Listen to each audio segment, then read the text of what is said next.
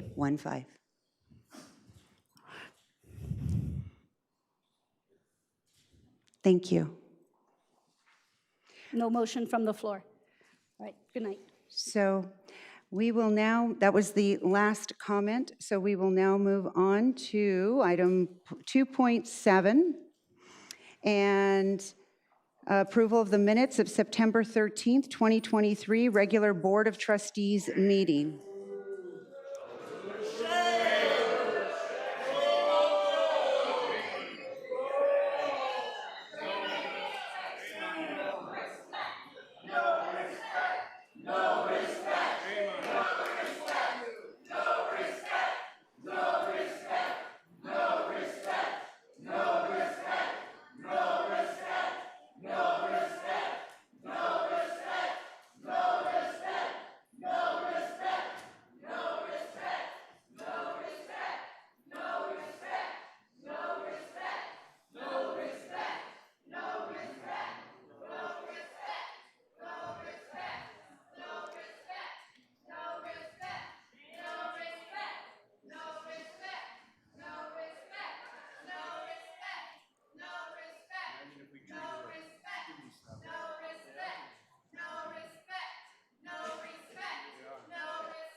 So moved.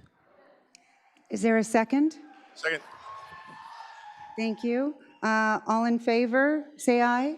Aye. Any opposed? Any abstentions? Any discussion?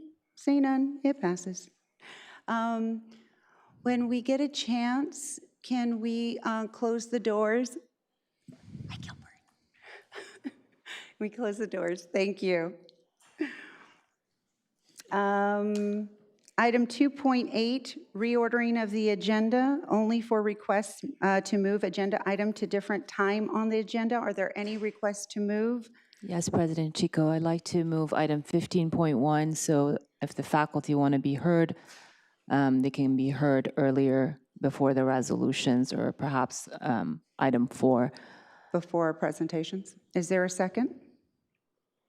Hear none, the motion fails. We will move on to item 3, resolutions and recognition. Our first resolution is disability history awareness.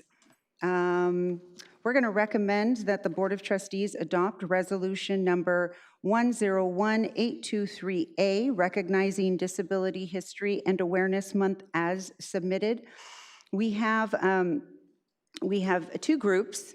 We have our first person, Jennifer Kumiyama, representing the City of Long Beach Accessibility. She's the City of Long Beach Accessibility Coordinator. And so I'm going to ask, before we do that, I need a motion and a second. So moved. Okay, great. Okay, I think I heard Ginny on that. So all those in favor say aye. Aye. Any abstentions? Any opposition? Abstentions? Discussion now. So if you don't mind, Board, I would like to give the opportunity for our guests to speak first, and then we can comment after. So Jennifer Kumiyama, please, the floor is yours. Robert's Rules of Order, sorry. I'm sorry. No, go ahead. There's a motion on the floor, there's a second. You open it up for discussion from the board, and then we vote on it, and then once it's passed, then she can make it. You know what? She is correct. It's fine. It's fine. And we can make those, we can make that exception. Sure, I get it. So we're gonna toe that line. Thank you. So if the board then would like to make, if they have any comments to make, Okay, Trustee Zia. President Chico, I'm very supportive of this resolution and will honor your request to have Jennifer be heard before us if you'd like. Thank you for that. Is the rest of the board okay with that? Yes. Vivian? Sure. I'm also in favor of this resolution, and I'm so thankful that not just the board, but also staff has worked so hard to make this happen. And I'm so thankful that we've embraced our, and I don't like to use the word disabled, but diff-abled community, and especially because our campus has been a home to so many of our students, community members and alumni. So I'm happy that you're here, Jennifer. I'm happy to allow you to speak. I'm just a stickler for the rules. So welcome and thank you. So Jennifer, go ahead. We'll praise you right after that. Thank you so much, honorable trustees. As a recent LBCC graduate, it brings me such joy to be back here on campus. I miss it a lot. Disability Awareness and Awareness Month and History Month is really important. There are over 50,000 residents in our city that identify as having some sort of disability, and that number continues to grow as people are born, as people age, and as people unfortunately have accidents or become ill. As a person with a disability myself, it has been the mission of the Office of Equity and my personal mission to recognize disability intersectionally, because disability exists in every corner of our lives. So thank you again for recognizing the people with disabilities in the city, the students at the school, and it's an honor to be here, and thank you. Thank you. We also have, let me see, Jason Ong from the LBCC employee, hard of hearing English instructor. There he is. Jason, please come to the podium and we'll have words after you speak as well.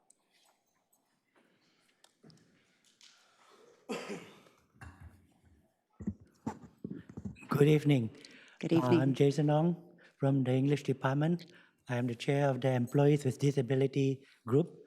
And the Employees with Disability Group would like to thank the board for recognizing the Disability Month and for a commitment for LBCC to integrate an understanding of the importance of protecting employees with disability by building a coalition group and allowing the employees with disability representative to go there and participate and contribute in all discussions to help LBCC understand specific needs we have, and also more importantly, our continued contributions to LBCC.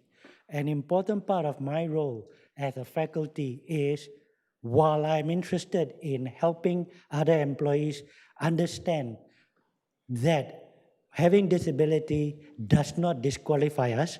In fact, it qualifies us in a unique way because we serve a certain populace of students who are also in similar needs with us. Just yesterday, I walked a student who was completely afraid of going to the DSPS office to ask for accommodation because she was just simply afraid of that stigma. I walked her there, went to the computer with her, made an appointment with her, and helped her set up help she needs. And then we went through, with the help of a counselor, we went through her letter and taught her how to send it off to faculty. And then managed the letter in such a way where it could continue to protect her confidentiality and privacy. I think that is beautiful. She left the DSPS office thanking me and smiling, and she said this, now I can get the help I need. Thank you. It's so beautiful. Jason, if you don't mind staying there, I'm going to open the floor up to my colleagues so we can all say a few words. Trustee Ntuk. Yeah, thank you. I also speak in support of this item. You know, this is a nice resolution that memorializes the historical nature and events that led up to the recognition of this month, but also the activities that we do both on campus and off campus. And this is the second year that we've done this resolution recognition. And we started last year, we did it jointly with Long Beach Unified at the school district. And here to let the parents and the students at the school district know that we continue to have accommodations for students. Many times we've heard complaints that, well, they're 18, they were told their parent or their guardian couldn't come with them to school, but we were not considering, or I think in those instances may not have been considering that the student needed accommodation, that the student had special requirements, even though they're over 18. And we really did an effort to be able to share information that Long Beach Unified and Long Beach City, students who come here, half of the students from Long Beach Unified that go to college come to Long Beach City College as their choice for higher education. And I want to thank Jennifer. We first worked together on access issues in one of the elevators and stairs maybe 2 or 3 years ago when you were a student. And so it's great to see your work here on campus translating to the community, translating to the city, and now be a partner and representative for the larger city of Long Beach. And just thank you for all that you do.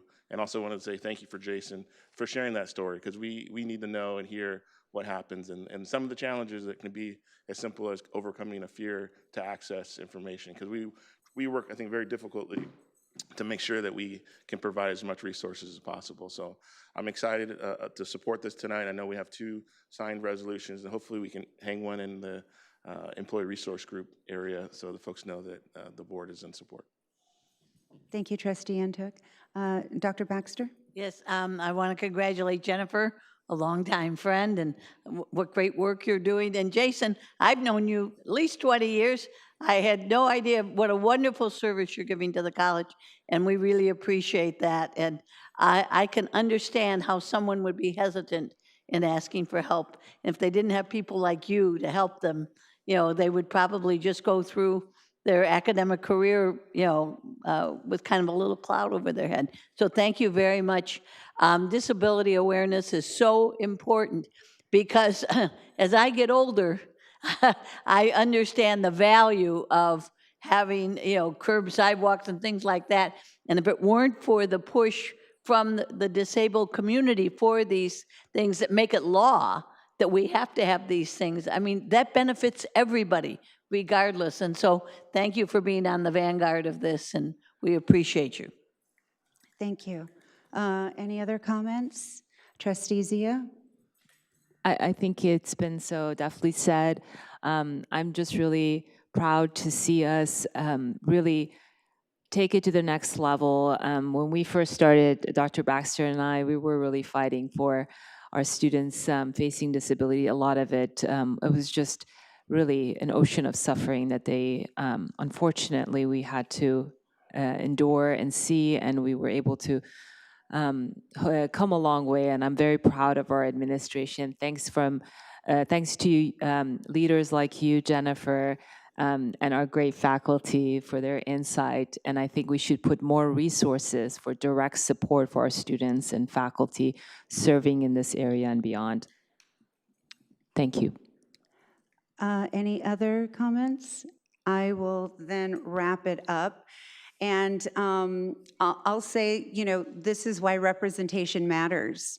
It's so important that we have students, that we have faculty, we have staff on campus that our students can look to and see themselves in and feel safe.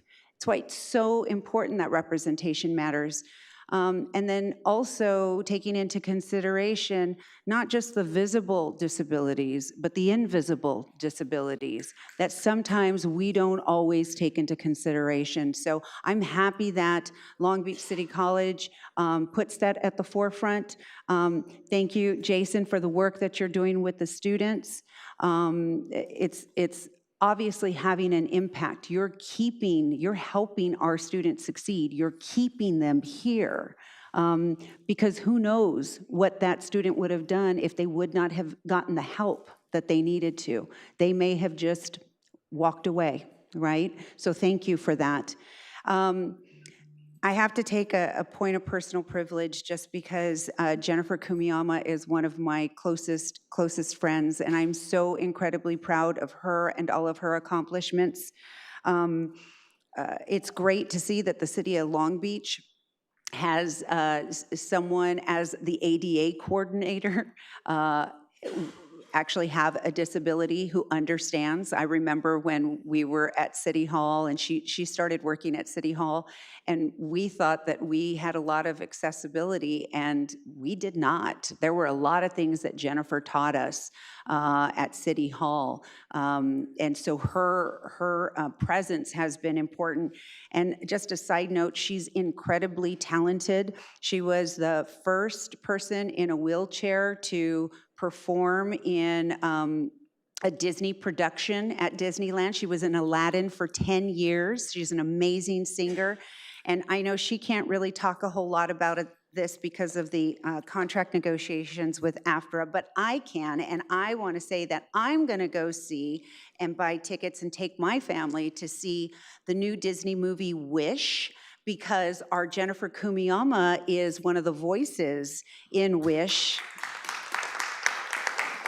So we have a star here in Long Beach, another star, and if you see, there's the action figures of her character that has a crutch. She's not in a wheelchair, but she has a crutch. She's the best friend, so everybody go see Wish. It's supposed to be a beautiful movie, and our Jennifer is in it, so we want to support.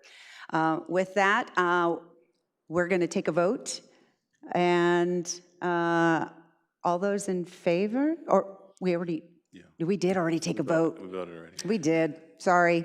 With that, we're gonna go down here. We're gonna take a picture. So Jason and Jennifer, if you don't mind coming up to the front, we'll meet you down there.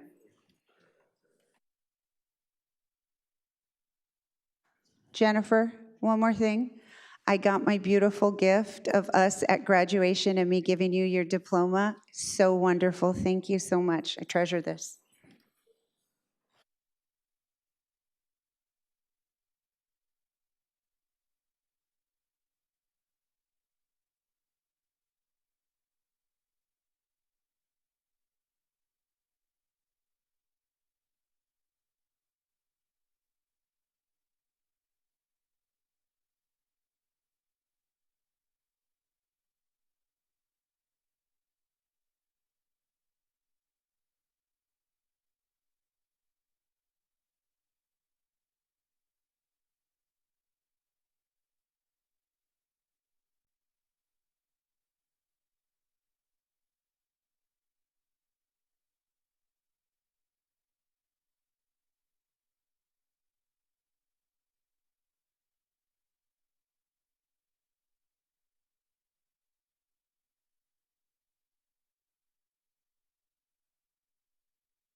Oh, my glasses.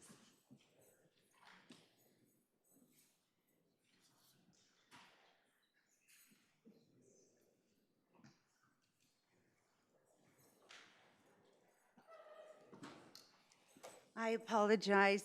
Thank you, colleagues, for going a little out of order. I just wanted to give our friends the time since Jennifer was at the podium.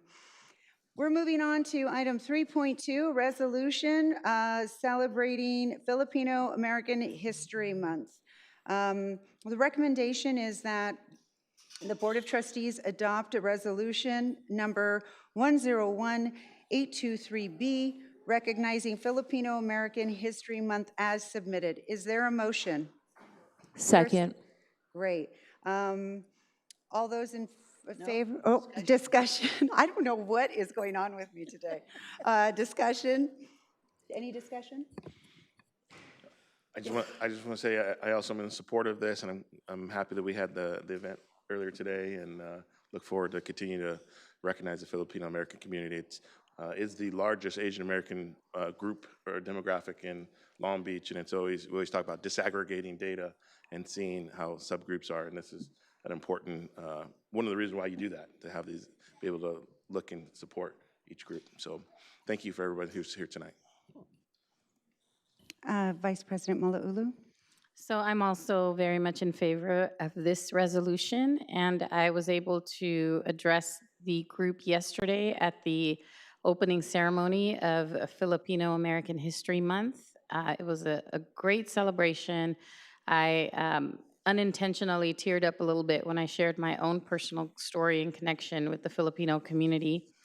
I represent the west side of Long Beach, and the largest population of Filipinos and Filipino immigrants and Filipino Americans in Long Beach resides on the west side, with some 14,000 registered, according to the census data, Filipinos. And we have 1,100 Filipino students at Long Beach City College. They make up the largest population of our Asian American DESI population. So I'm very proud that the board once again is recognizing this. This has been a subject near and dear to my heart for personal reasons. As many of you heard yesterday, my secondary family is Pinoy in Carson, and I congratulate you for the Filipino Migrant Center and the work that is being done on the west side, particularly efforts with just the work issue, the worker trade issue that has been in the forefront of news in recent years. And you know what happened on the west side. I'm just grateful that the Filipino Migrant Center took the lead on that and was able to highlight and spotlight the great need, and we were able to allocate resources in the communities to support that. Please don't stop. I know sometimes the days are long and the road is bumpy, but please don't stop, because your work is needed, and we appreciate you. Thank you. Trustee Doctor. Thank you. I just want to salute the Filipino Americans. This is wonderful that we're having a History Month and a dedication to a very large and dedicated group of people who are very patriotic, and I congratulate you. Trustee Zia. Thank you. I echo my colleagues' comments and really appreciate the level of hard work and service the Filipino American community has brought to this country and our local community. Thank you. And I'll just add on a great deal of gratitude goes to the Filipino Migrant Center. During COVID, they really organized to bring culturally appropriate food to the community, which is really important in times of distress. You want that comfort food. And there were so many wonderful people and organizations out there really providing food, but it wasn't culturally appropriate. And so I think that it was a highlight of the community, the strength of the community that we have here in Long Beach, and the way that the community responds to help one another. So I just wanted to highlight that. I'm now going to invite Romero Hebron, the Executive Director of the Filipino Migrant Center. I know it was Romeo. Exactly. It says Romero, and I was like, did I get that wrong? I always thought it was Romeo. I must have been calling him the wrong name. Oh, yeah, no worries. I understand how it goes. But yes, thank you for correcting. Yeah, we just want to thank again the board for recognizing Filipino American History Month, for also acknowledging the work that our organization has done as well. It just got me thinking about how I was here last year, and I was talking about how learning about my own history led me onto the journey and my career path where I'm on right now. And it also got me thinking about how history is really about the choices and the decisions that we make every day, whether even though they can be very difficult. And it got me, I think about the caregivers who, not even when I was here last year, but caregivers shortly after who started organizing, who were experiencing a great amount of wage theft in the workplace by their agency. And they are making history today and over the last year by organizing and speaking out against their employer and fighting for their rights and their rightful wages. And so just, again, I just want to thank you all that history are the lessons and the achievements that have happened in the past, and it's also what we choose to do and how we choose to act every single day. So thank you again to the board for this resolution. Thank you. And then we'll also invite LBCC Affinity Group members Judith Quillaton, Brianna Pickerton, and Ruben Page to the podium.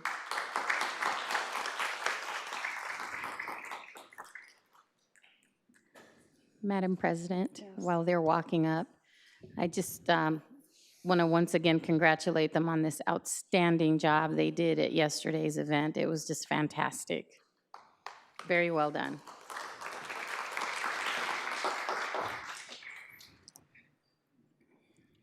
Board President Chico, trustee members, students, staff, administrators, faculty.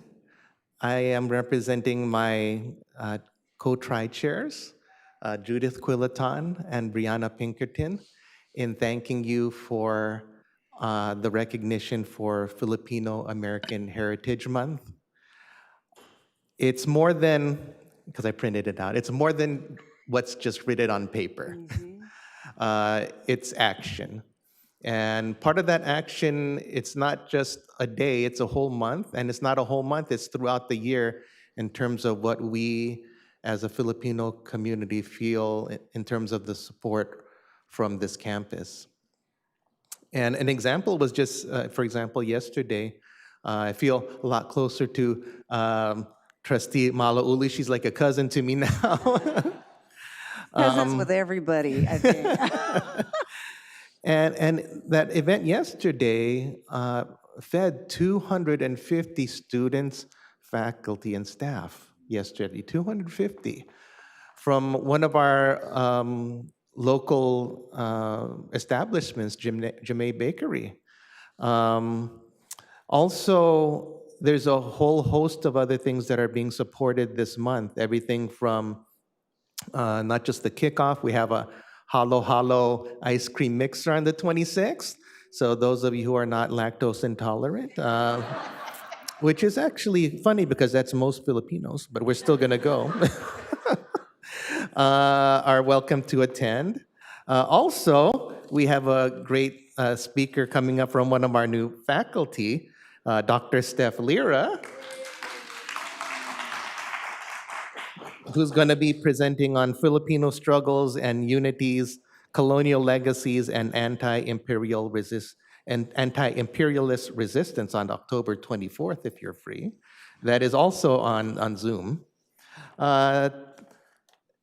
And it's those types of things that really not only brings our community together, but also the students together.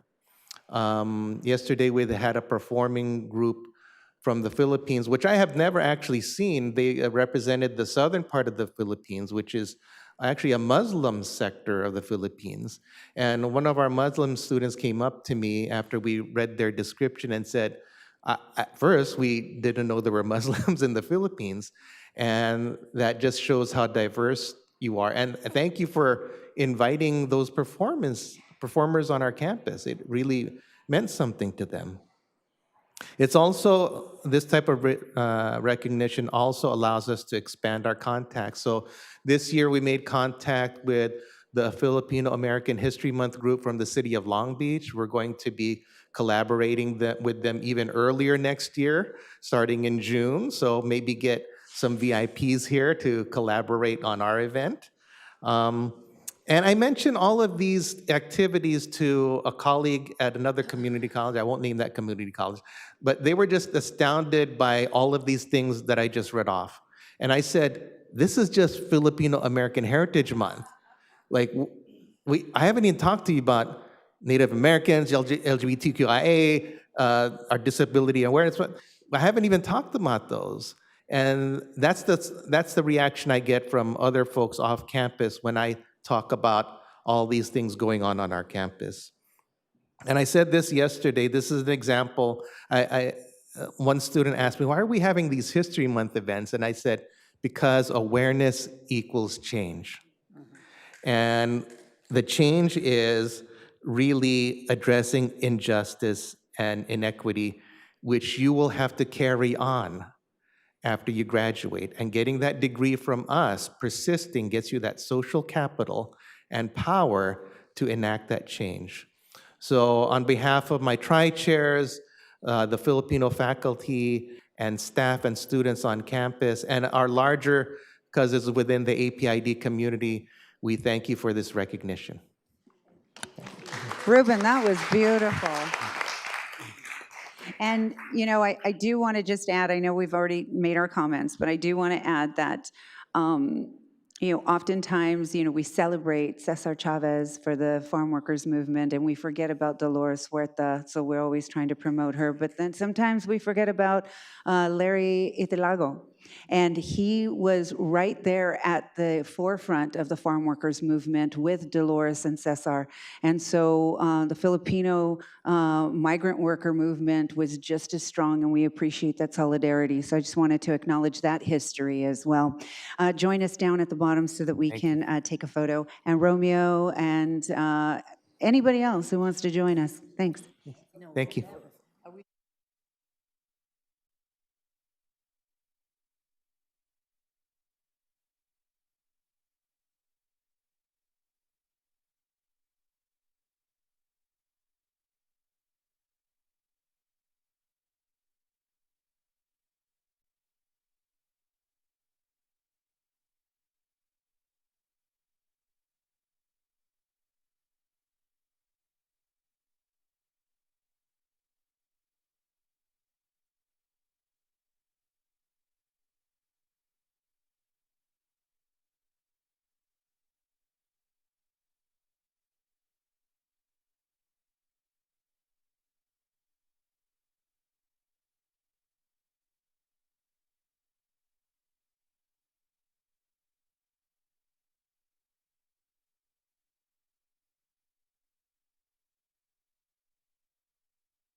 Okay, this is so incredibly inspiring, recognizing all of our affinity groups and the history months that we have. Our next is item 3.3, a resolution. The recommended action is that the Board of Trustees adopt resolution number 101823C, recognizing LGBTQ History Month as submitted. Is there a motion? So moved. Second. Great. Any comments? Any discussion? You know what it is? I'm reading something that is not correct. So is there discussion? Trustee Intuk. I just voice in support of this this resolution, and this is something that since I've been on the board, we started doing about 4 years ago, and it's just always one of my favorite times of the year. And I think of my policy background. This is an area that I focused on and a community we work with, and I really thank the leadership of President Chico, and think about when we went to Pride this year, or the last 2 years even. We've invited the whole community, students, faculty, employees, to all walk together. And now I think we had 200 people this year in the Long Beach Pride Parade. And it's just great to show that we're here, we're visible, we're working together. And I just really want to thank everybody for their leadership on campus, who help with our employee resource group, all of our trainings that go on. It's just really been, I think, a great experience for me in the last 5 years. So just thank you. Thank you. Any other Dr. Baxter. I didn't know if Vivian wanted to speak. No, I want to congratulate the college for putting together this resolution, because it's very important that we emphasize that we are a diverse population and that people respect and honor that. Thank you. Vice President Malauulu.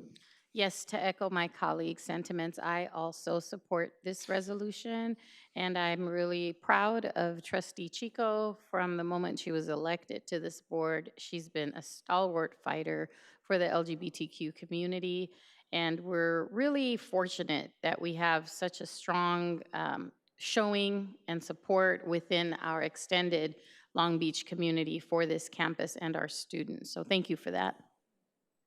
Thank you. Trustee Zia. I think Vice President Malauulu stole my thunder. I was going to thank you, President Chico. It was your leadership that really punctuated this support of our Board of Trustees and codified it, and I'm really proud to support this resolution. I've lost count. Is it the second or third year? I think it's the third year we're doing it. It appears that way, and it's a pleasure supporting this resolution tonight. Thank you. I want to say that this is, it's such a team effort here. So we all have ideas. We all want to highlight particular groups' issues. But I'm not able to do that unless I have the support of my colleagues on the board. And then it also helps to have this dynamic superstar, Dr. Mike Munoz, as our superintendent president. He is a star everywhere, and that's always helpful. But I am in support of this resolution. It hurts my heart to see some of the legislation and the laws that are being or trying to be passed right now to not just eliminate some of the words, but eliminate our history and eliminate people. And as a longtime ally and somebody who has a really big mouth, I can't let that happen. And so this is a really important issue to me.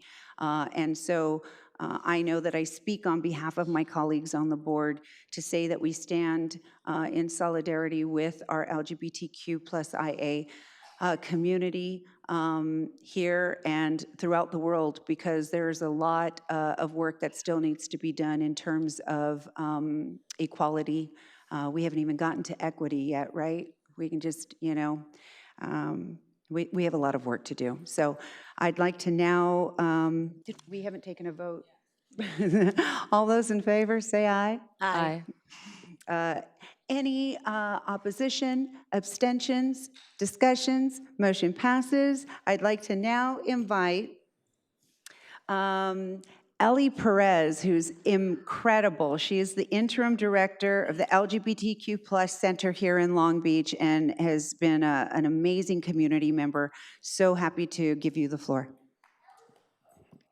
Thank you so much for recognizing LGBTQ History Month. It's really amazing all the work that you're doing. And I say that because we are active partners with you. And not only that, you're also active partners with the LBGLCC. So thank you for standing in solidarity with us. It really means a lot, and it really makes a big difference for us. It's one thing when us as LGBTQ people are out there screaming and shouting for our rights, but when we have allies that step in and say, not on my watch, it's a whole different level of respect that we get, but also of equality. So thank you so much. Thank you. I'd also like to invite up LBCC Affinity Group members, Paul Savoy, Jose Ibarra, Vanessa Crispin-Peralta, Jocelyn Medrano, Payne West, Jerome Hunt, Kim Hammond, and Kay Guan. If you'd like to say a few words.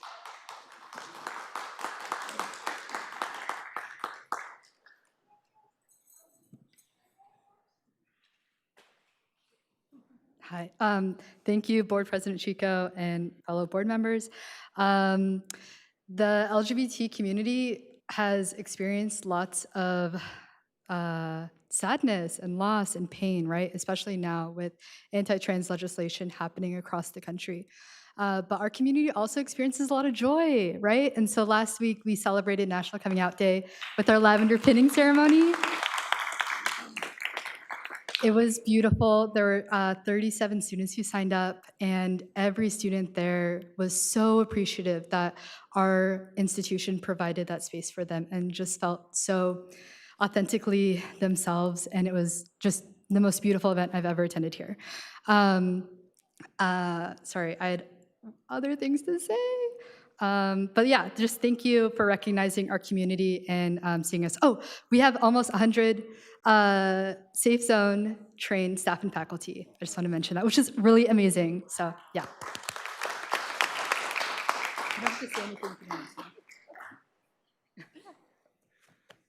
So just to say one thing briefly, because the pinning ceremony last week was, many tears were shed. But I just wanted to highlight a couple of moments because as we gave each of the students the opportunity to say a few words before receiving their pins, and a couple of students, and this was so powerful, a couple of students, they gave their names, talked a little bit about their story, and they said, wow, this was the first time that I have ever said my pronouns out loud in front of other people. And chills just as I said that. So thank you for your ongoing support.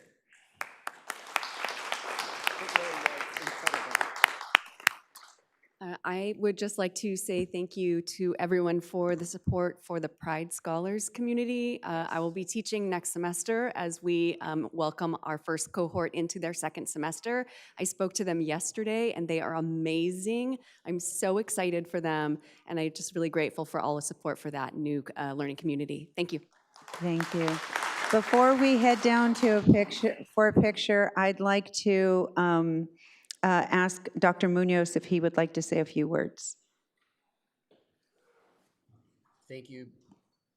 Thank you, Board President Chico, and I appreciate the grace being given to me to be able to zoom in while I recover.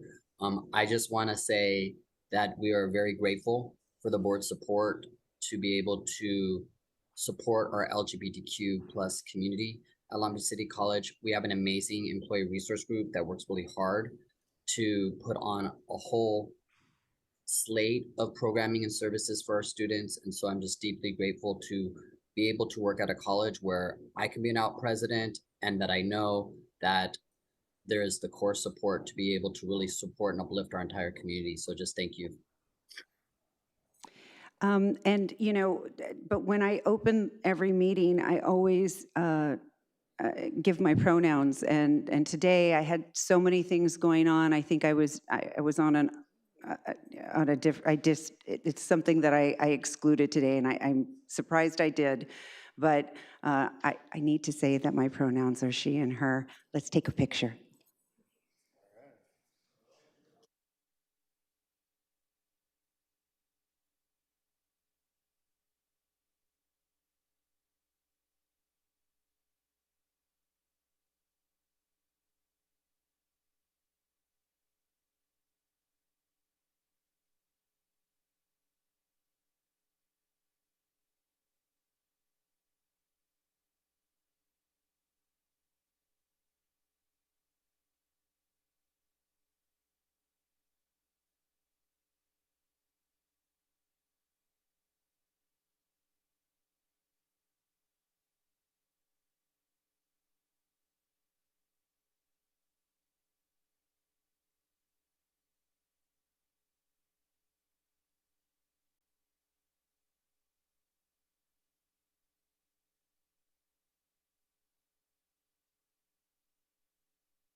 Thank you all for those, the presentations. They were wonderful. So proud of LBCC and the great work that we're doing, that you all are doing, and the representation that's out there. Item 3.4, welcome new faculty. This is an information item, and I'm going to defer to Vice President Douglas to introduce Veronica Alvarez, who will introduce the new faculty. Thank you, Board President Chico, members of the board, and members of the LBCC community. I am thrilled tonight that we have an opportunity to meet and welcome our amazing new faculty. This group that you see before you is indeed the cream of the crop, and the cream has indeed risen to the top. We are fortunate that they have chosen LBCC. Tonight, Professor Veronica Alvarez, our wonderful faculty professional development coordinator, will help us meet and welcome our new faculty. Professor Alvarez, the floor is yours.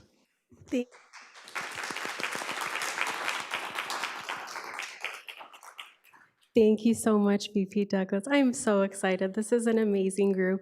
So I'm going to pass the baton over to Bernadette. She's going to introduce their name, their official name, and then each one are going to come up and introduce themselves. We have a few folks missing. There's some baby little meltdowns, but that was okay. And some folks had class. So I want to acknowledge Hadar Feingold. She's DSPS Counseling. James Hulbert, Automotive Tech.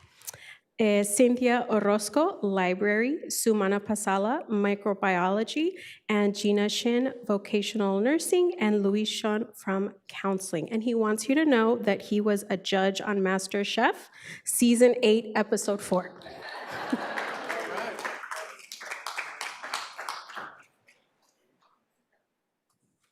Thank you, Vero. Good evening, esteemed board members, Superintendent, President Dr. Munoz, and all on the dais. It is my great pleasure to introduce the faculty cohort of 2023, 23andV. Much like the individuals who complete the process of 23andMe, looking for their roots and connections, we as a cohort are forever connected to Long Beach City College and each other. We have also had the privilege of having our amazing faculty professional development coordinator, Veronica Alvarez, along for our ride, hence the V. I also wanted to note that Veronica has been a great resource and support, and we all have the great privilege of being her last cohort, so we had to do something special for her. My name is Bernadette Gonzalez, and I have the great honor of serving as a counselor in DSPS, and my walk-up song is anything on a good 90s playlist. Hi, my name is Dr. Carmen Laguer Diaz. I'm anthropology. I'm very happy that there's a student trustee anyway.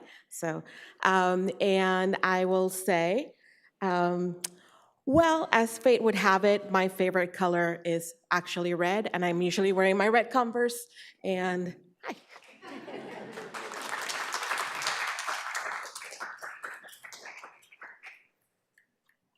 Good evening. My name is Bernie Rodriguez. I'm an automotive instructor here at Long Beach City College. I guess my favorite song is Electricity because I got a 3-year-old that has all this energy. And also I'm transportation, so I like a lot of to do with the alternative fuels and the electric vehicles. Thank you.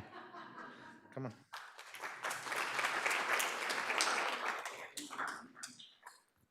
Hello, my name is John Wispolsky. I'm a new faculty hire for Computer Office Studies, and I'd like to share that I moved to Long Beach in 1984 at the awesome age of 22, and suddenly 38 years have come by, and I am so appreciative of the board, the administration, faculty, and very much the students to have this chance to not only better my community, but to also reduce my carbon footprint.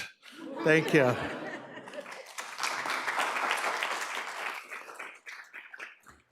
Hello, I'm Dr. Lisette Perez. I teach chemistry here.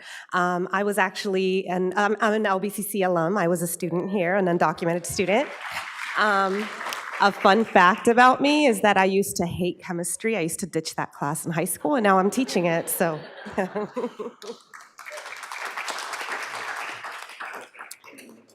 Hi everyone, my name is Nanok. I teach ethnic studies, and a fun fact, well, actually an embarrassing fact about me, I was high school class prince.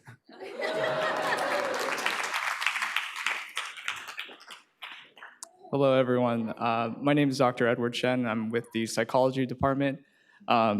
Last year, I got a tattoo on my arm that my students had designed for me. It's right here. It's a Snoopy reading a book, and it says my motto that I say to all of my students at the end of every class, which is do good science, be good people.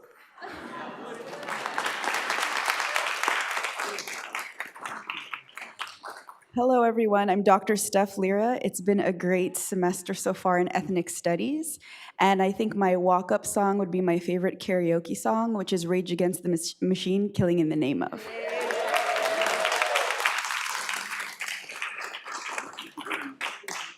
Hello, my name is Matilda Bolig. I am here with the vocational nursing program, and an interesting fact about me is I actually graduated from the nursing program here at Long Beach City College.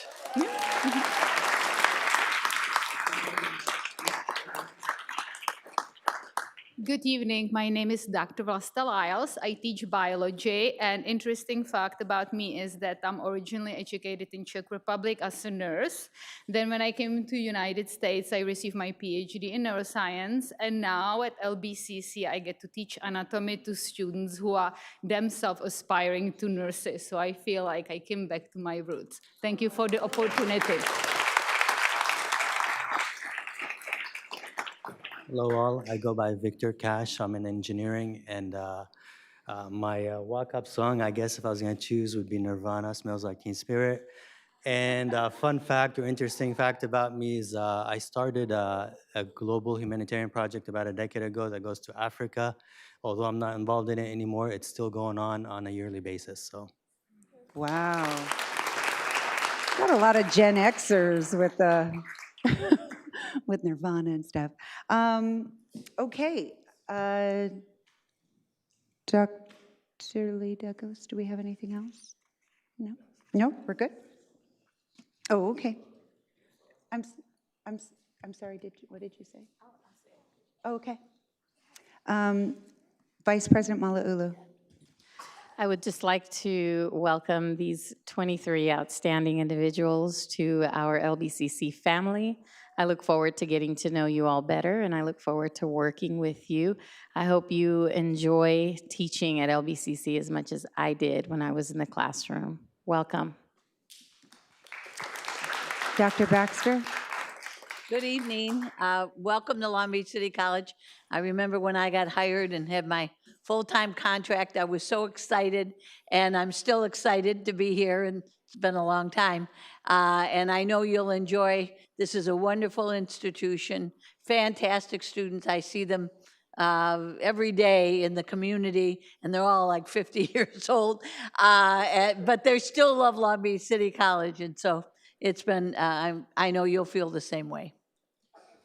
Trustee Ntuk. Yeah, I just want to say welcome, everyone. I think the three of us have all been professors in the classroom or at the college level. I've taught engineering courses at Long Beach State, and I just want to say thank you for choosing Long Beach City College. Thank you for the time to invest in your profession and credentials and academic degrees. You know, we work really hard to make this a welcoming place. We want people like each of you to bring your different talents and be your authentic selves.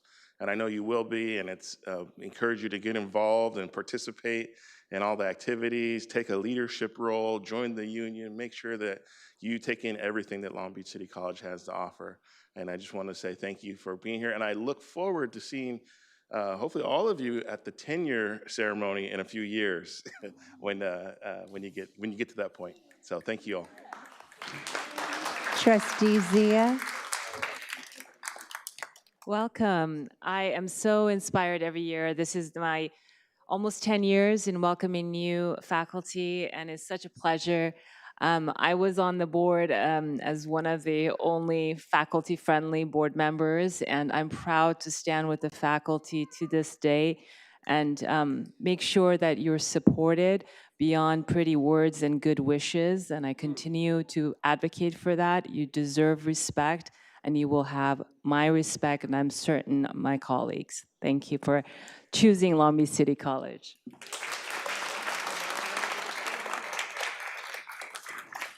Yes, I echo my colleagues and welcome you all. It's a beautiful, wonderful campus, and we're so proud to have you here. So thank you.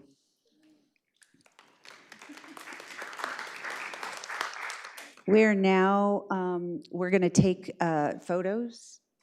So if we can ask all of the faculty members to meet us in the middle. Thank you.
We're going to move on to our standing reports. Item 4.1 is ASB President Report. Coco Dovard.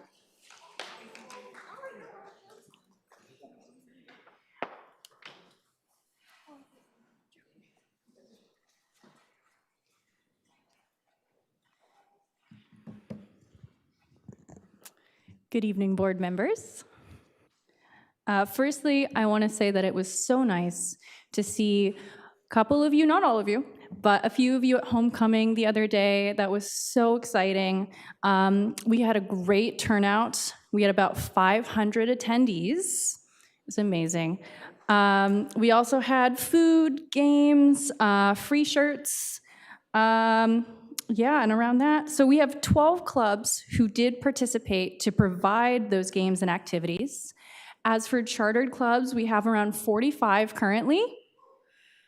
Next weekend, 9 cabinet members from ASB will be attending Seesaw in San Francisco, which is our leadership conference. We'll have workshops there where we'll learn about different procedures and different skill sets. And furthermore, we're going to be proceeding with fulfilling one of our ASB cabinet goals, which is to submit at least 2 resolutions to the California Community College Student Senate that will impact community college students statewide. As for Filipino History Month, we'll be having a movie screening tomorrow at 6:30 at PCC of The Yellow Rose. And that is my report. Thank you. Thank you. And now we're going to go to our student trustee report, Emma Manetta. Thank you, Board President. And thank you to the Board of Trustees for recognizing me today at this meeting.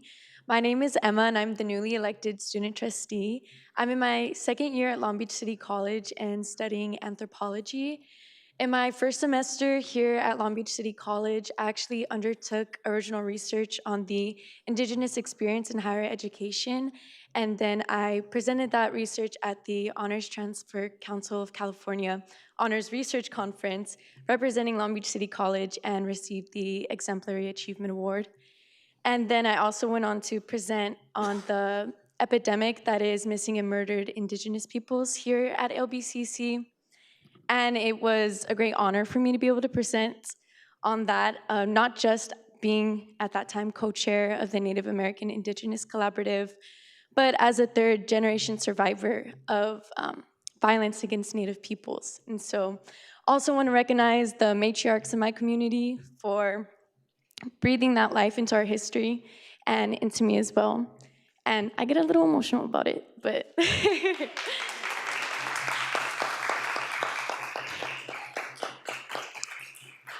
I really just want to honor them, their resilience, our resilience as students, which is very important when we have resolutions about LGBTQ+ month, Filipino American History Month, Disability History Month, and as the heritage months that come up, and as we continue to have discussions surrounding recognizing our students on campus.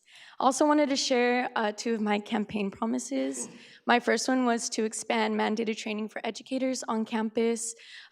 We have yet to have training for Indigenous students, but I look forward to having conversations about that and how we can implement that for our educators and for our students. And my second campaign promise is to expand resources for students who have experienced or do experience sexual, physical, domestic violence. Really important as we're in Domestic Violence Awareness Month to not only honor their resilience and their perspectives, but to ensure that they have more support to persisting in higher education and ensuring their student success, which often goes unacknowledged and often is underserved. So I also look forward to having conversations about that. I have no formal report, but I have been doing listening tours with certain student orgs on campus. So most recently, on the week of Indigenous Peoples Day, I canvassed around campus here at LAC and received over 100 signatures from students who are really eager to have the board recognize Indigenous Peoples Day moving forward. And I know that there are conversations surrounding that, but I do want to honor their reactions to that oversight and honor their feelings as well and their perspectives. And so yeah, I just want them to know that they're not being ignored or overlooked, and that we do value their perspectives as well. And then I also was talking with students recently about their experiences on campus and wanting to create an organization where they could have more peer support groups when traveling on campus, to the car, to their classrooms, maybe around certain events on campus. And so I'd really like to bridge that connection with the board and those students to maybe talk about how to make some next steps for that. And yeah, I'm really eager to collaborate with all of you, so please feel free to reach out to me and set up a meeting with me. I have a lot of ideas I'd like to share and a lot of questions as well. So thank you. Wonderful job, Emma. We're really happy to have you here. Item 4.3 is the Academic Senate President Report. Dr. Jerome Hunt. Good evening, Board President Chico, Superintendent President Munoz, distinguished board members, and colleagues. I would like to start off my report by thanking the Filipino History Month Committee for a wonderful kickoff event yesterday and encourage everyone to attend the wonderful events this month. I would also like to thank Dr. Frank Perez and the committee that organized the inaugural Social Justice Block Party today. It was a wonderful event that we can give it up for that. It was a wonderful event that connected our students to the campus and community resources. Last week on National Coming Out Day, the second annual Lavender Pinning Ceremony took place. The Lavender Pinning Ceremony is an opportunity to not only welcome our new LGBTQIA+ identifying students to the college, but connect them with resources and foster a safe and welcoming space. I am proud to report that our participation grew from 15 last year to almost 40 people this year, as Kim mentioned earlier. Many of the students present thanked the college for providing a space where they felt safe, seen, heard, and valued, and even used the opportunity to publicly, for the first time, embrace their identities by speaking them out loud. It was a truly magical, special experience to witness that. So I want to thank the board president Chico and trustee Baxter for being part of this important event for our students. Your presence was definitely appreciated and welcomed. In terms of additional updates, in terms of guided pathways, we have 5 career and academic pathways, or CAPS, at the college. There are 4 that focus on equity and action, teams that are formed from these CAP programs. They are art, language, and communications, health, science, and technology, society and education, business management and entrepreneurship. The equity and action teams consist of faculty who have programs within the specific CAP programs. The group looks at data, examines equity gaps and success rates, and develops activities to address the inequalities within the classroom and the programs. Currently, they are in the process of developing a model that can provide feedback and guidance on the work that they're doing. In terms of study abroad, I am proud to report that our study abroad program is back. The first trip will be to Ireland and Northern Ireland, and that will take place on June 15th to July 2nd of 2024. Information sharing with students is currently taking place for this opportunity. Scholarships and financial aid are available for our students to participate in this, and we are currently in the process of recruiting faculty for future study abroad opportunities, and that will begin soon. In terms of student equity, the Student Equity Subcommittee has identified lead implementators for the activities in the Student Equity Plan so that the activities can become institutionalized here at the college. Additionally, the committee has announced that the equity mini grants of up to $5,000 will be open starting on November the 6th and will close on February 29th, 2024. The committee will not be accepting equity innovation grants this year. However, they will monitor the progress of the 5 grants that were awarded last year. Finally, the Equity Congress will have its first meeting this Friday with the inaugural cohort of 16 part-time and full-time faculty members. So in conclusion, I would like to say a big thank you to all of our faculty for your hard work, dedication, and commitment to our students. And I want to give a big welcome to our new faculty members. We're excited to have you with us and to be part of the wonderful community we have here at LBCC. So thank you. Thank you, Dr. Hunt. Item 4.4, Classified Senate President Report, Benjamin Chase. It's okay. I'm used to it for it. I apologize for the folks in the crowd not being able to see the slides for it, but if you want to, you can turn into the Classified Senate meeting tomorrow morning at 11 a.m. You'll be able to see the slides that I'm going to be talking about now. I want to start off in Trustee Malu and I have a shared experience. My second, third family are all Filipino and very much been welcomed into their life. And I'm going to try to honor them a little bit tonight, and hopefully I don't mess this up completely for it, because it's been a little while since I've spoken Tagalog for it. So I want to say hello, kaibigans. Kaibigans means friend for it, so thank you for everyone being here tonight. I appreciate you for that. As Ruben started off the event, mabuhay for it, and it's kind of like a welcome everyone, aloha style of greeting for everything. I said, and for me, we use it differently. Ohana is a common thing for us, more around the Hawaiian side. Familia, because we call my friends, we always call them brothers, hermano for it, but specifically it's familia for it.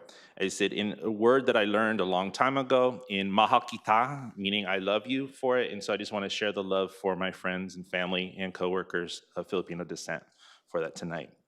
And salamat, thank you for listening for that. Specifically for the slides that I want to present for it tonight was Women's Water Polo Game Watch on the 27th with the Classified Senate. Special thank you to Herlinda Chico for being there and supporting us and supporting the women's team.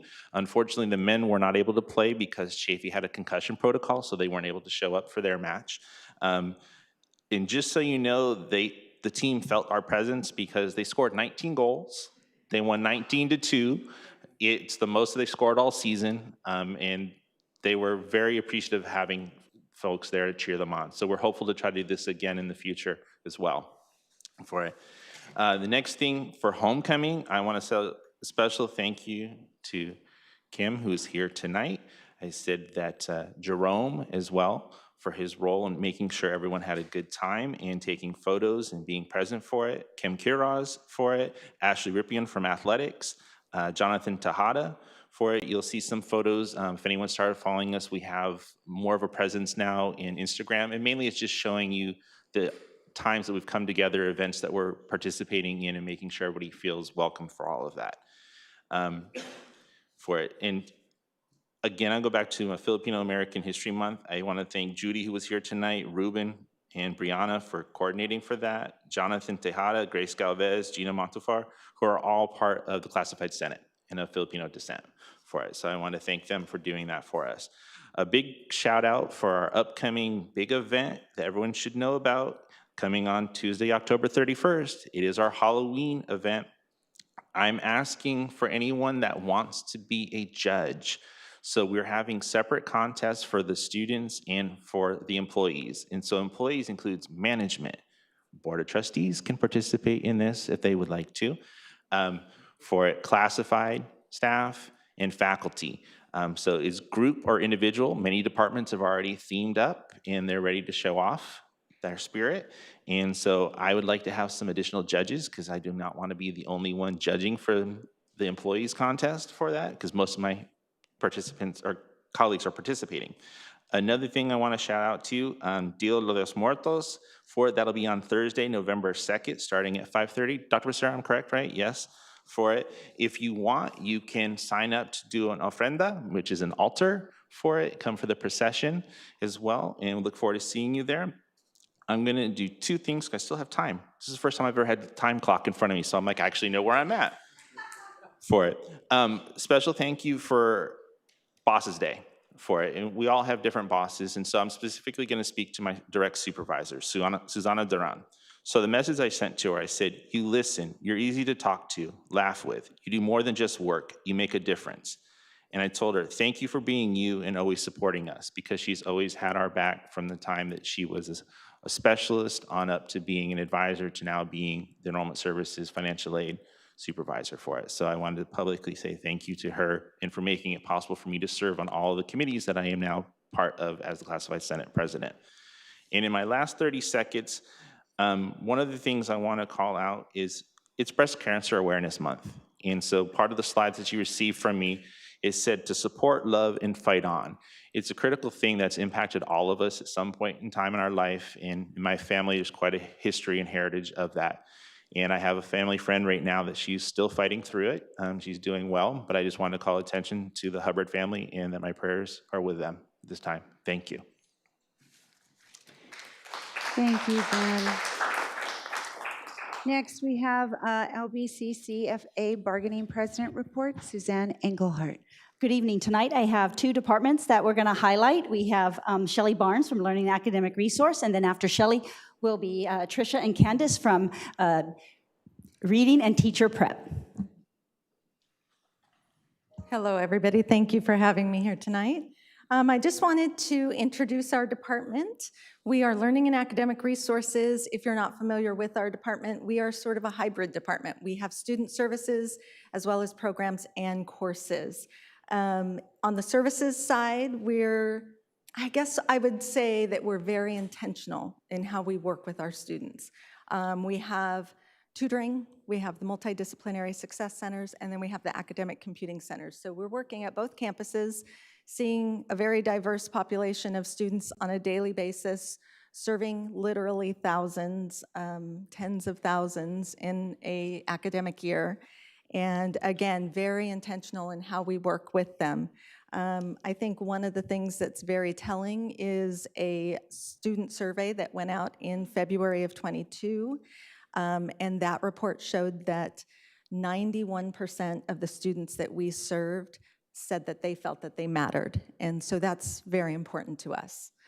On the instructional side, we have a growing number of programs, non-credit programs that we think are very important and very useful for the community, as well as the students that are here on campus. I'm happy to say that we've been partnering with Melissa's group in getting some of our courses, our programs out into the community. Financial literacy has been one of them, and we are preparing our GED HiSET Spanish language program to enter the community as well, potentially as soon as spring. And Learn 11 is another course that we offer that is our learning strategies course. And this one has kind of blossomed in the dual enrollment area. So we have 3 sections at Browning right now and 1 section at Intellectual Virtues Academy, which is a new partnership. And then Dr. Douglas, thank you very much, has invited us to participate in a brand new program that'll start in the spring, which is the Accelerate program for adult learners. And if you don't know already, we're in. We are in, and we are very excited to show our support and help our adult learners see success in the future. So thank you so much for learning a little bit about learning and academic resources. Thank you. Good evening, Candace Dickerson from the Reading and Teacher Prep Department and my colleague Tricia. Just want to first say that we are a small but mighty department, 8 full-time faculty and a few rotating part-time faculty. But as small as we are, you can see that we are very accomplished. Well, a lot of leadership on campus and a lot of partnerships on campus. Our accomplishments are the Center of Teaching and Learning, transfer degree for teacher education. We have one of the most robust teacher prep programs. We are going to be presenting at the California Council on Teacher Education this week. Frank Perez from Ethnic Studies and Megan Kaplitzky, our department chair. We are also accepted to present at the National Teacher Education Conference as well. We've been involved in many learning communities, Grading for Equity, grants. We have a reading survey that has produced results. I'll read one comment from a student. One thing that has changed or developed more is my critical thinking, understanding values, dispositions, and critical thinking skills, and improve the way I talk about issues and transferring that knowledge to other courses.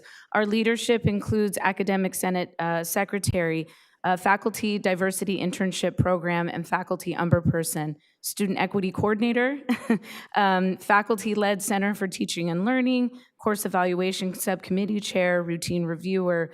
We have one of our classes is Poker Certified, our SLO Coordinator and ASLO Chair, and Megan Kaplitzky as ACTEP President.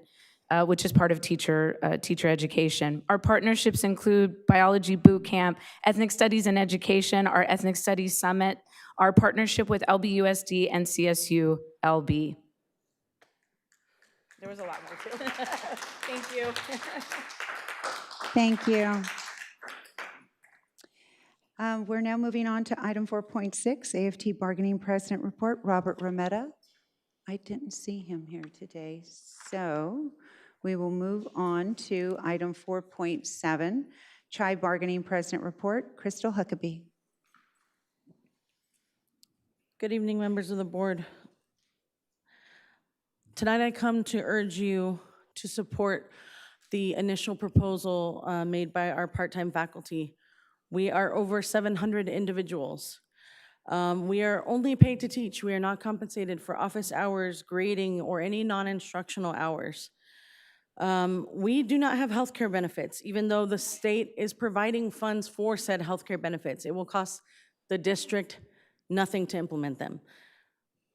We insist on a living wage for part-timers for all of the work that they do, not just the instructional work, all of the work. We ask that you show us that we belong on this campus. We ask that you give us a living wage, pay us for the work that we do, provide us with health care benefits, and I'll have to insist that we receive respect. Thank you.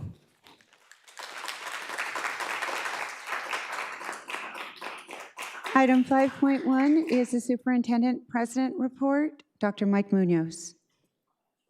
Thank you, Board President Chico, trustees, members of the campus community. I'd just like to start off by first congratulating and acknowledging our new student trustee, Emma. I'm sorry I can't be there in person, but I was very impressed with your first report, and we look forward to working with you and really just implementing many of the things that you brought up that can improve the quality and experience for our students. So thank you for your voice and your perspective, and we welcome it on the board. So first slide tonight that I'd like to go ahead and share is the Seal of Excelencia and provide an update. So I'll wait for that to come up. It was an honor to be in Washington, D.C. at the end of September to accept the recertification of LBCC's Seal of Excelencia. Obtaining our recertification from the nationally renowned organization, Excelencia in Education, is an esteemed recognition that at LBCC, our Latina, Latino, and Latinx students are not just present on campus, but are seen, valued, and supported here. The Seal of Excelencia also reminds that us at the LBCC family, that we are part of a community that celebrates the unique stories, perspectives, and contributions of our Latina, Latino, and Latinx students.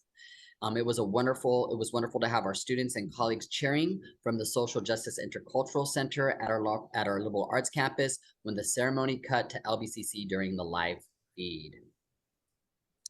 We have just completed Latina, Latino, and Latinx Heritage Month. Our kickoff featured a wonderful Selena impersonator, and the rest of the month included film screenings, art, poetry, and networking. Here's a quick video of our kickoff celebration.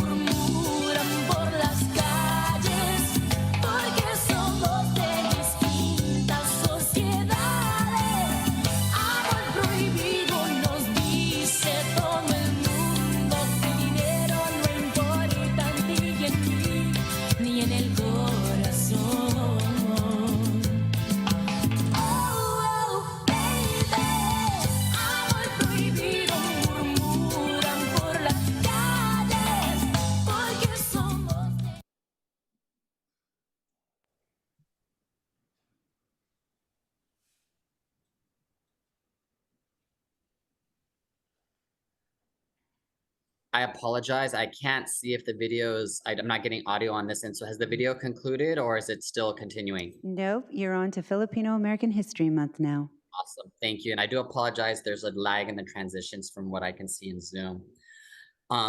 As of October, as we know, is celebrating Filipino American History Month. There was a great kickoff yesterday as we honored the many contributions of the Filipino American community. I look forward to the many Filipino American History Month events in the next few weeks as we celebrate the rich cultural contributions. Next slide. LBCC received news that we have been awarded several grants recently. The first one being the Department of Education Title V Post-Secondary Achievement and Success Opportunity Program, which awarded us $3 million. I have to admit, this is quite a coup for us at Long Beach City College. We now have 3 active current HSI grants. I think it's a challenge just to get 2 on your campus. And so to be able to have 3 at Long Beach City College, I think is a real testament of the work that we do here. As well as the Small Business Development Center was recently selected to host an expanded Veterans Business Outreach Center by the Small Businesses Administration, and will receive $375,000 annually. So big kudos to Interim Vice President Melissa Facino from Workforce and Economic Development and her leadership, along with the other team members in securing this grant. Classified Appreciation Luncheon. Human Resources and the Classified Union organized some informative programming for this year's Classified Professional Development Day. And I was happy to host a lunch for our classified professionals to show my deep appreciation for all the work they do for our students here at LBCC. Historically, we typically only do 1 Classified Appreciation Luncheon, usually in May during Classified Appreciation Week, but we felt it was important to do this more than once a year and to really let our classified employees know that we care for them and we appreciate their work, especially all the work that goes into starting up the semester. Next slide, Building G groundbreaking ceremony. We had a great turnout for the groundbreaking ceremony of our Performing Arts Complex last month. It was easy for all of us to get excited about this new project after we heard our talented performing arts students sing and play their instruments. The new Building G will be an incredible performing arts game changer for our community, not just for our students and faculty. So we're looking forward to the ribbon cutting in future time.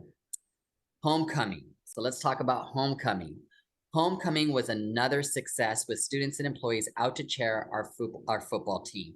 We had a great time tailgating with food, music, and games. I would say probably in the 5 years plus that I've been at LBCC, this was the most attended homecoming I attended. So it was really great to see students, faculty, our alumni band came out. It was just a great experience. We didn't come out on top on the game, but our students played with a lot of, our football team played with a lot of heart. And so we celebrate them as well. So again, great job everybody with homecoming.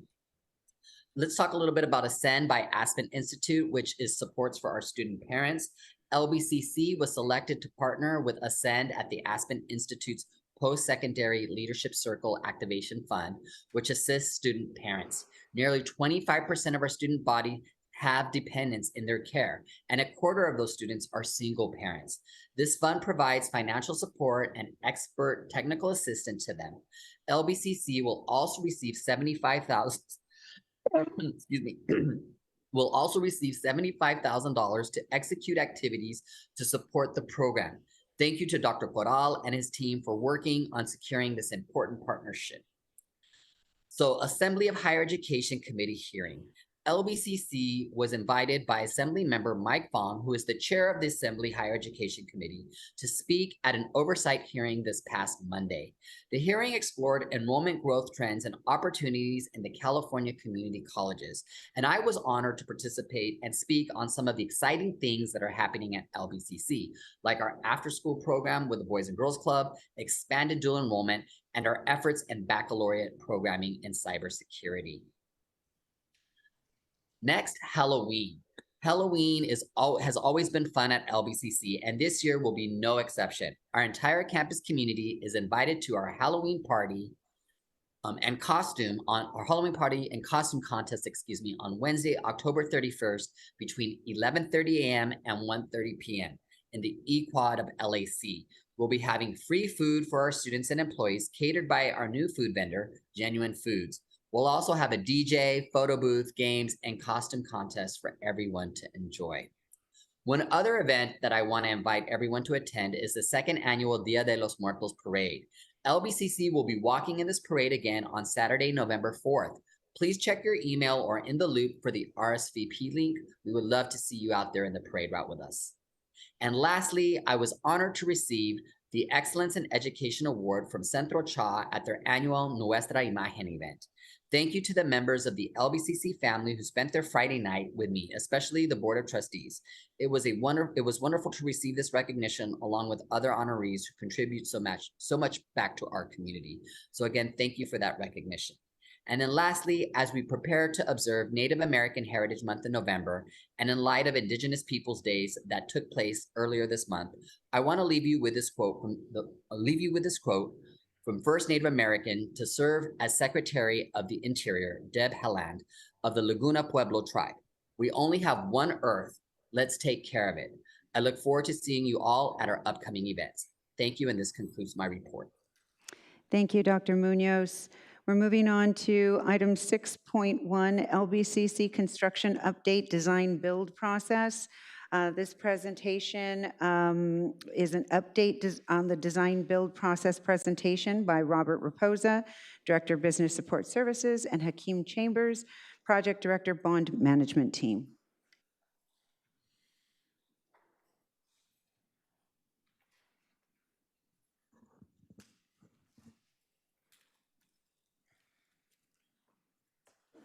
So thank you very much, Board President Chico and trustees. Sorry, I got to wake up a little bit here. Got to be honest, get up, do some jumping jacks. Thank you all very much for the opportunity to present today, and I'd like to thank my esteemed colleague, Hakeem Chambers, for his assistance in putting this together. And we're going to kind of go through what we feel is some information that we want to share with the board again. We've presented before on this subject matter, but it's on the design build delivery method for construction. And while, good evening, everyone. Some of this may be remedial to some, but it may be new information for others. So ensure that we go through this, and we'll pause. We'll have opportunity for questions and answers as you guys go through, as we go through the presentation. We good?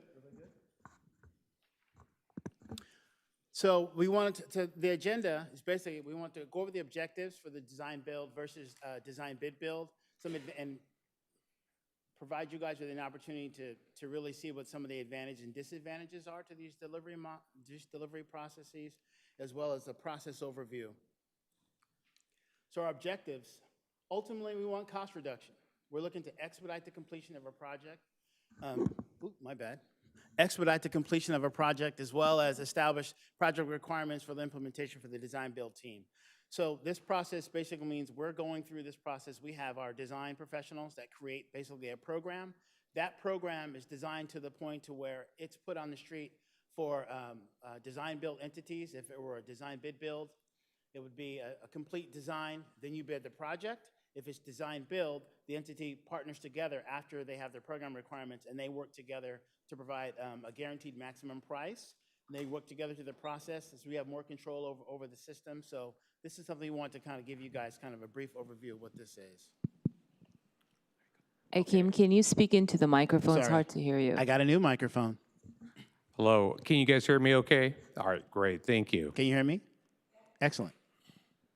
Okay, so the slide we have up here is the delivery method known as design, bid, build, and it kind of defines that process. And you start with the district, of course, is the one that wants to let a project, right? We want to build a science building, maybe a couple basketball courts in a stadium. And so one methodology we can do is we can hire an architect engineer, and they'll complete, the architect will design these documents that will allow us to then take a bid package out to the public through the public bid process, and we will then solicit bids from general contractors. And the bid would be awarded to the lowest responsive bidder, and then we would start that relationship and issue the contract to that general contractor. So that's kind of the old delivery system of design, bid, build. The design build system is defined, they're actually different. So you have a set of program criteria documents that we provide to the design build entity. Architects and contractors partner up together to compete for this particular project. So unlike design bid build, folks are coming together early on, taking a look at their requirements, and they're putting together what they feel is their best responsive package to what the program requirements are asking. So basically, I liken it to baking a cake. You have the recipe that's provided. They can decide if it's a 2-layer cake, a 3-layer cake, based upon the ingredients and the price available to them, and they all compete to provide that best cake. You have the option to review that and decide which one you want based upon the criteria. You know you're getting a chocolate cake, but this is the type of cake you can get. It could be a large cake, it could be a small cake, but it all meets the criteria. And so some of the advantages to this is it gives you a little bit more control over the process and working with the contractor, as well as construction schedule. We'll go back to this slide. Yeah. So it's a single point of contact. So you're working with one entity. The contractor and the architect are working together as one group. This is in the design build process. You get some advantages on early cost estimates, scheduling, because they're working together on the overall project. It reduces the overall project duration because there's no ambiguity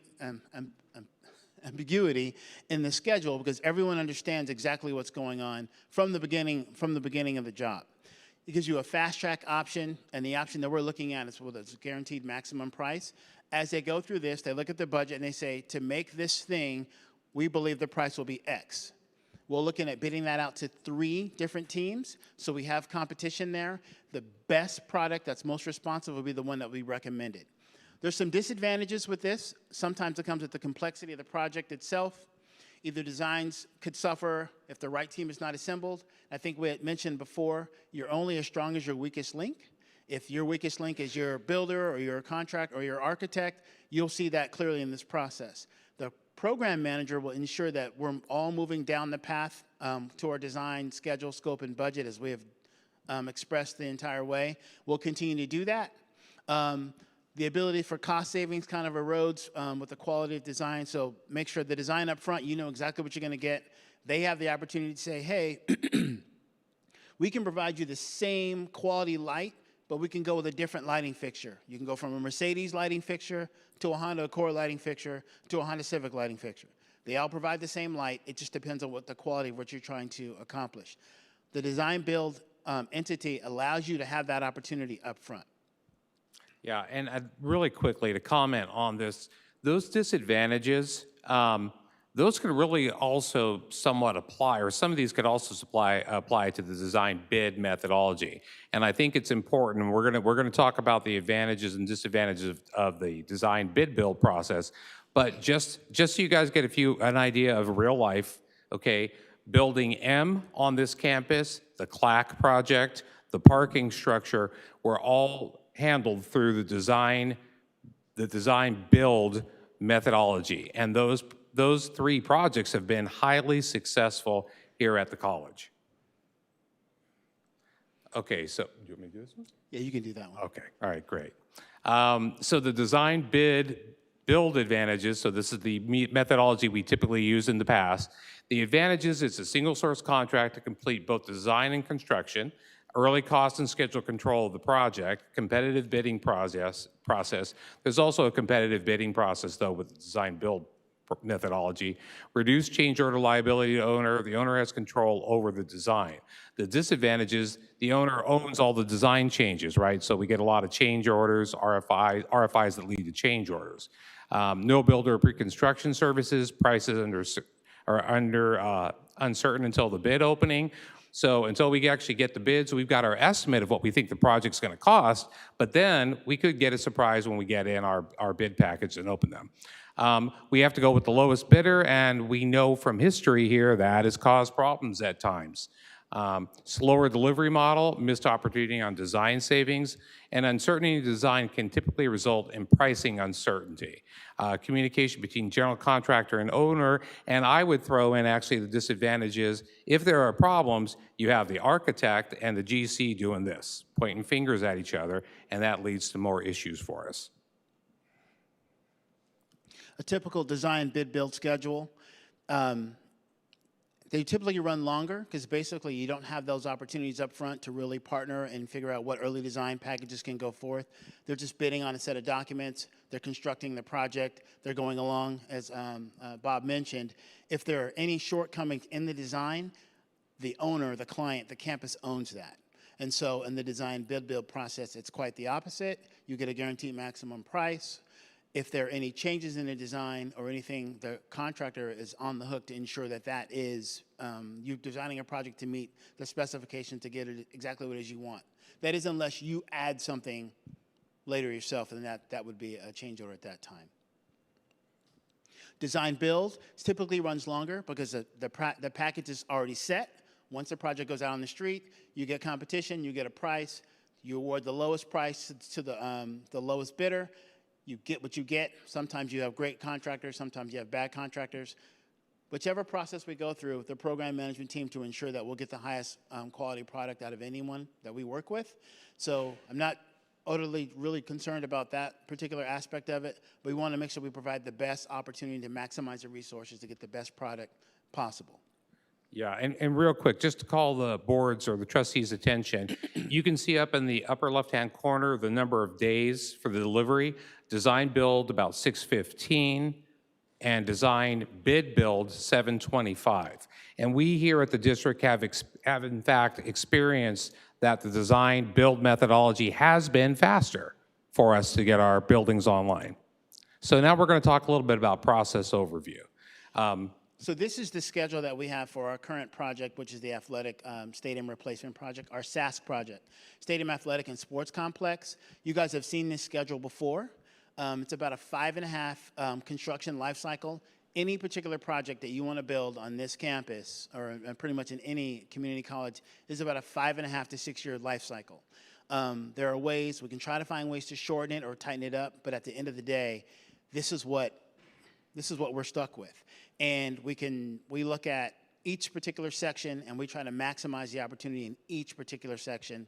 There are some things that are outside of our control. Once the project is designed, it goes to DSA, which is Design State Architect for review.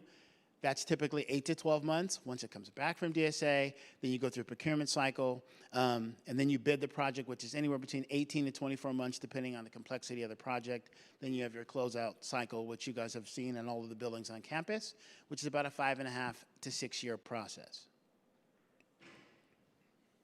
So initial district action. So what we've done so far to date, we've retained our programming architect. We've actually gone through the design process for the stadium. We're about 50% way into their program. We're refining as we speak. I think the product so far looks really nice.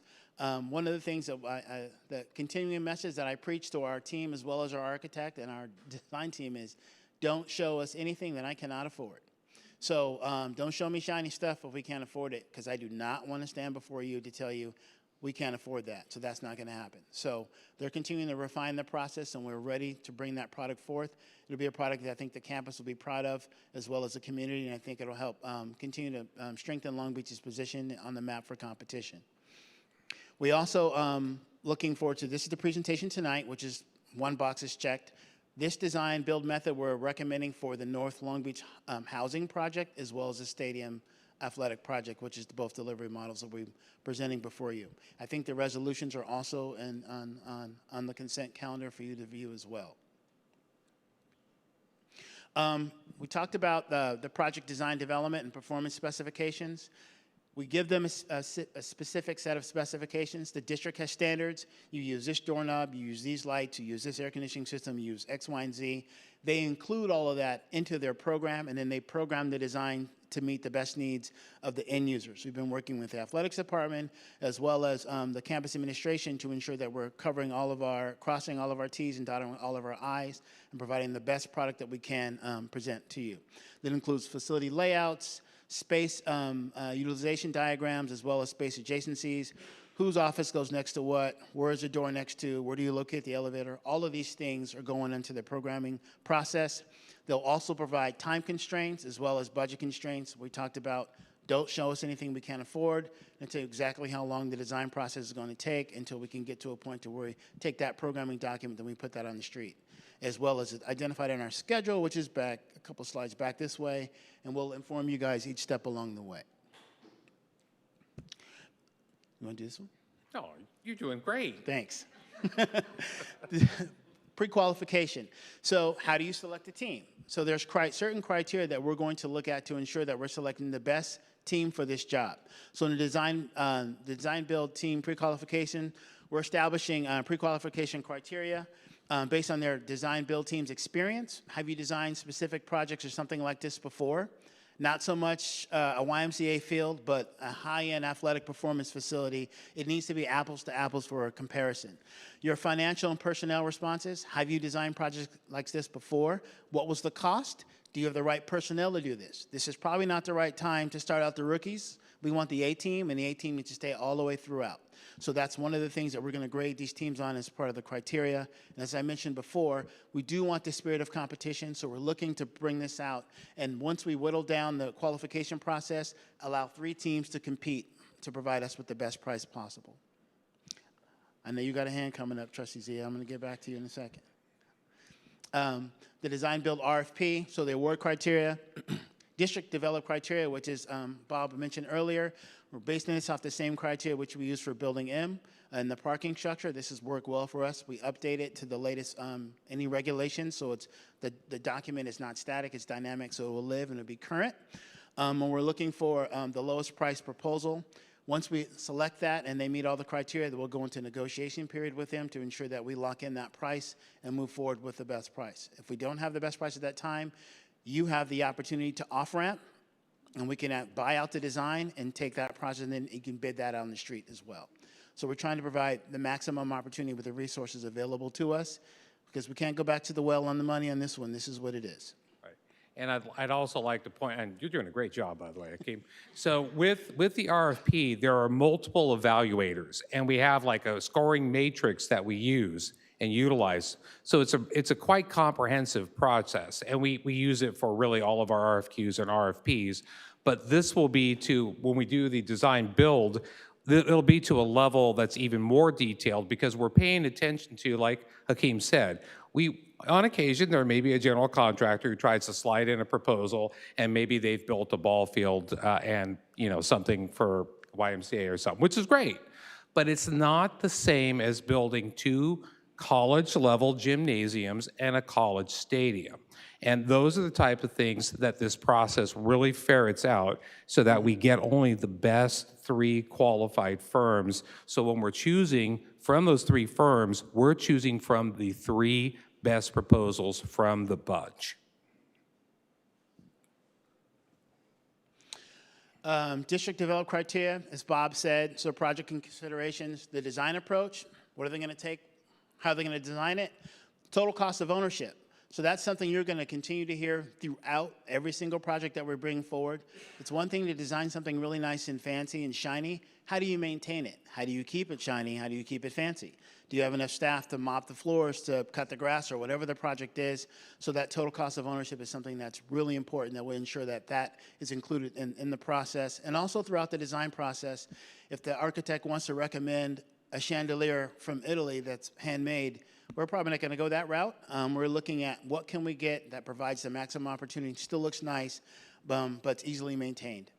The design build team considerations, their safety record, do you have enough skilled labor available to meet the job, and do you have the experience to meet this type of project? If you've designed a high school gym, probably not the same level of experience that we need for this particular project. Not that they couldn't do it, but that's not what we're looking for here. We're looking for something similar, like for like size. This is a massive project. This is probably one of the largest projects the district has undertaken. So we want to make sure that we do it right, and we do it right the first time, because it's going to stand for a long time. I want to jump on something that you said there. This is actually, I said we're a part of a Joint Powers Authority for Construction. It's a statewide community college organization called SOUP. This will be the largest project done in SOUP. So it's really big.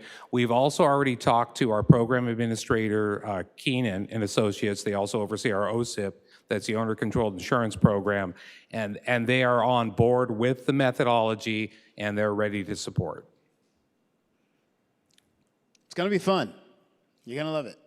That was a wonderful presentation, and you two can take your act on the road. So good. It was very entertaining. Thank you for that. Are there any questions or comments? Trustee Zia. Thank you.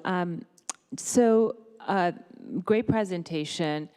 And this is nothing against you guys. From day one, you can talk to Tim Wooten. Poor Tim Wooten was my first. The first time we talked about this, as far as the value of design build and how high it's sold, and I'm still not seeing the empirical values. However, I do have quite a bit of confidence, quite a lot of confidence in Vice President West and his team, and I'm going to trust that we're going to get guaranteed maximum price. And if not, I look forward to getting your reason and why we weren't able to, or the contractor wasn't able to. A couple of things you mentioned about GMP, guaranteed maximum price. I'm sorry, this is my hobby horse on page 6. If we can spell out the acronyms for the benefit of the public. So are you suggesting that we're not going to have change orders on, it's page 6 of the slide deck, if we choose this method? And then secondly, you keep referring to lowest bidder. It's lowest responsible bidder. So we do have the option of pre-qualifying before we go to design bid builds. And why is it that we're not doing that and establishing the criteria? And lastly, on your page 16, I'd like to suggest that we also add criteria, if possible, to make sure we assess the contractors' past performance on claims and change orders. So we certainly don't want contractors who are change order and claims happy. It's just a gentle suggestion for consideration, but I look forward to hearing your responses on those questions. Thank you. Thanks for the questions. First and foremost, if anyone ever stood here and told you that they would guarantee you a project with no change orders, they're lying to you. I've never seen a project in over 25 years not have a change order. Construction is not an exact science. You take the best information you have available, you take the best pricing you have available, and you move forward with that. Each time along the way, you learn from your mistakes, lessons learned, whether it's a design bid project or design build project, there's always lessons learned. So you're not going to hear me sit here. I'm not going to sell you a dream that I know that I can't cash. So change orders happen. Things happen. Force majeure.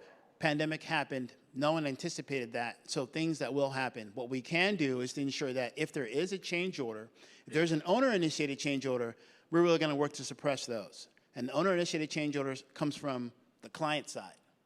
Sometimes it's required. If DSA requires everyone needs to have an extra door in every classroom, that's required by law. You have to make that. That's a change.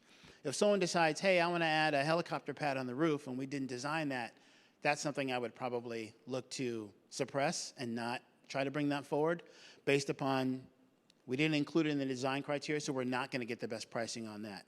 But in terms of our team looking to review every single change for merit, turning every single page, looking at every single cent, I love doing that. I love telling people no.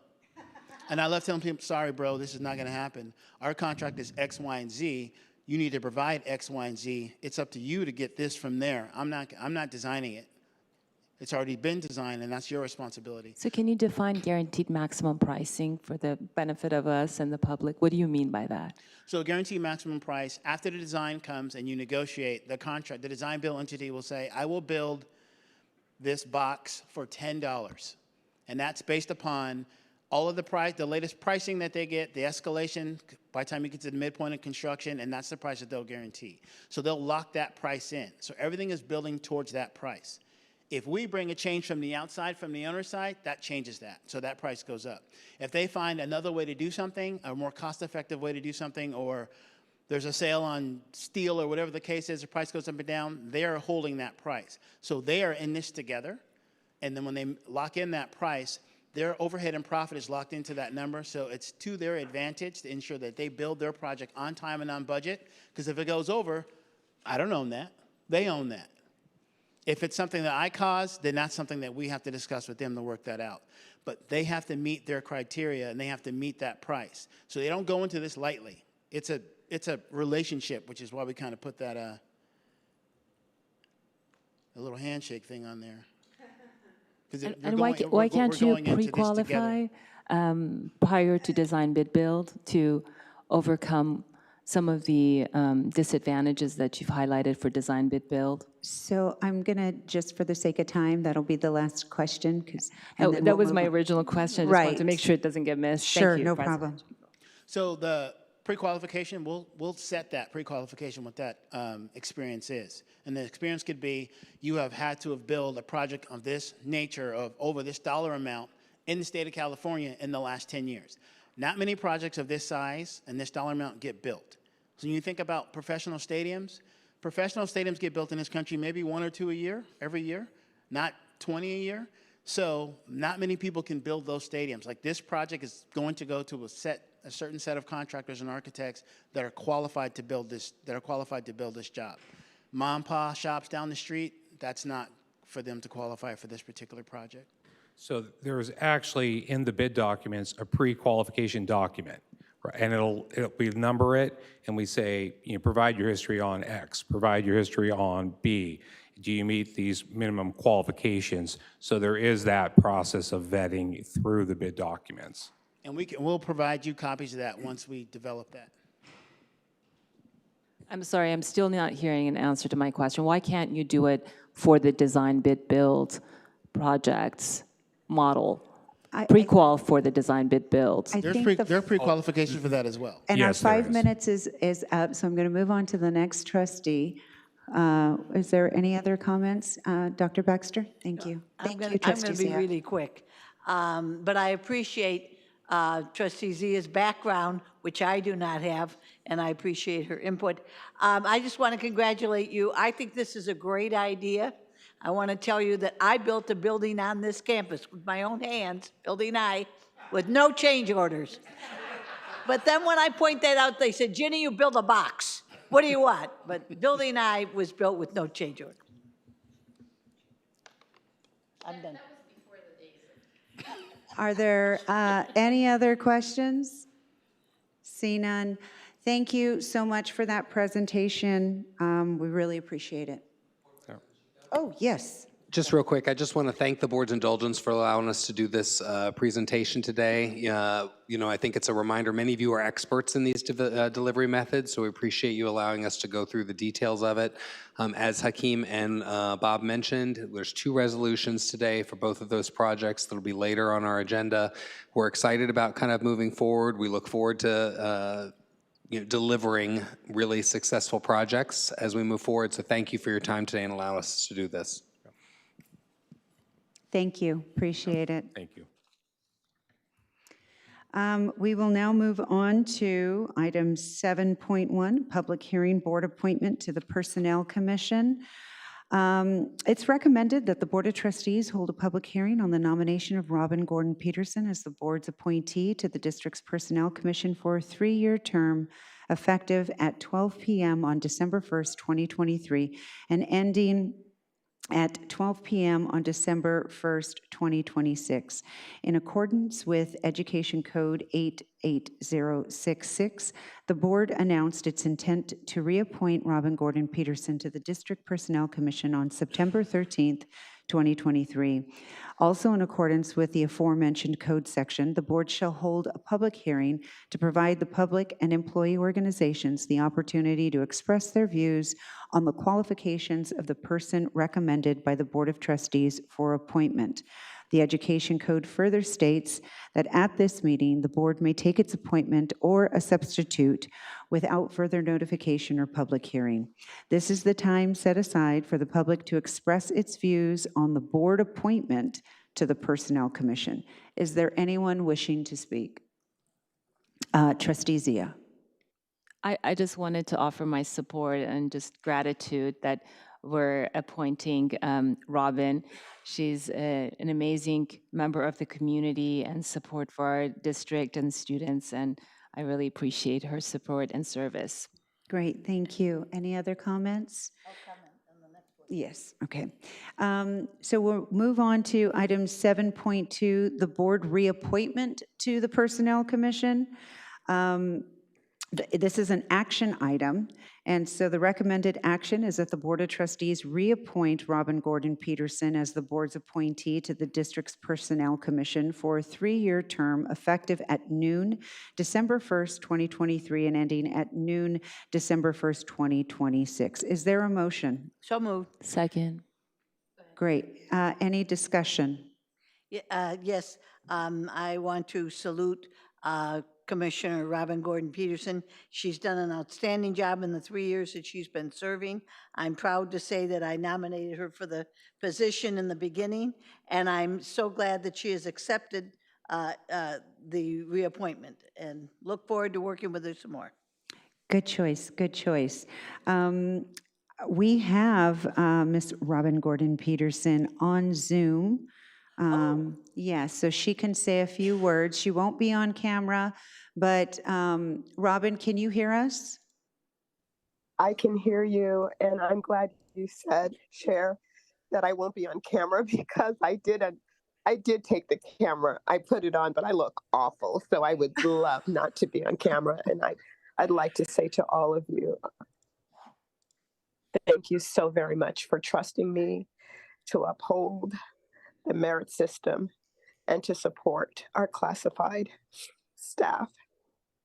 So I consider this to be an honor, and I want you to know how I feel. It affects me deeply. And I'm so sorry that I couldn't be there to see you in person. And I thank you for allowing me to appear in Zoom, by Zoom. Thank you so very much. I'm indebted to all of you. Thank you. Thank you, Robin, and I'm sure your loungewear is spectacular and matching and just so stylish. I can picture it right now. Trust me, I'm scary. I went on this wonderful vacation to Barbados. I went home to see family and friends I hadn't seen in many years, and I brought back a gift. But I'm not there to share my gift with all of you, which is a horrific cold, but I did have a wonderful time, so thank you. That's great. And I just remembered that we still have to vote, so all those, oh, wait, we're missing one. So then can we have a roll call vote, please? Or voice vote? Advisory vote from student trustee Mineta. Sorry, my mic wasn't turning on. Aye. Virginia Baxter. Aye. Herlinda Chico. Aye. Vivian Malauulu. Aye. Uduak-Joe Ntuk. Sunny Zia. Aye. Thank you. The vote passes, and congratulations, Robin. We're happy to have you back. Item 7.3, support of Board Vice President Vivian Malauulu's application for re-election to the ACCT Board of Directors, Director of Large position. And the recommended action is that we support Vice President Malauulu's application for re-election to the ACCT Board of Directors, Director at Large position. She's done a fantastic job. I don't know how she finds the time to do everything that she does, but she happens to do everything top-notch, and so she's a wonderful representative. I'd like to ask for a motion in support. Is there a second? I'll second it. Thank you. Any discussion? See none. Well, I just want to say, yes. I know that Vice President Malauulu has devoted a great deal of the little free time that she has to serve on ACCT. And this is a real compliment to our college that we have a representative for a national organization. So I just want to say thank you. That was lovely, Dr. Baxter. Thank you. Board Secretary Reese, can we have a voice vote, please? Student trustee Manetta. Aye. Virginia Baxter. Aye. Herlinda Chico. Aye. Vivian Malauulu. Abstain. Uduak-Joe Ntuk. Sunny Zia. Aye. So the motion passes. Congratulations on your reappointment. Yes, please. I would like to thank the board, my colleagues on the board, and to let you all know that truly the work that I do on the ACCT board would not be possible without the partnership of Dr. Mike Munoz.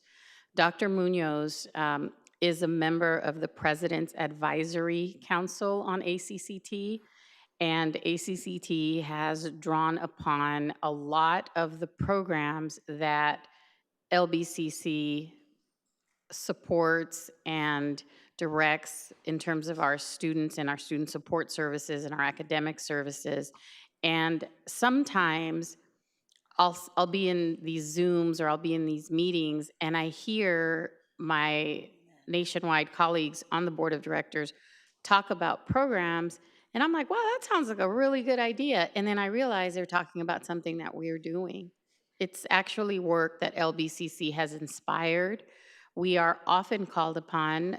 We were in a Zoom, Dr. Noel Corral was in a Zoom with us, and it makes me so proud that Dr. Munoz sits on that national body with me, and it makes me so proud that Long Beach City College is often either the center of the discussion or leading that discussion nationwide. So thank you to my colleagues for continuing to support my service on this board. Thank you. Moving on to item 8.1, the consent calendar. Any item may be removed from the consent agenda and considered separately if a member of the Board of Trustees so requests. Are there any requests? 8.6. 8.6. Trustee Zia? No? Okay. So we will move to 8.2, approval of the consent agenda. All agenda items, with the exception of 8.6, can be acted on upon one motion to approve. Is there a motion? So moved. Second?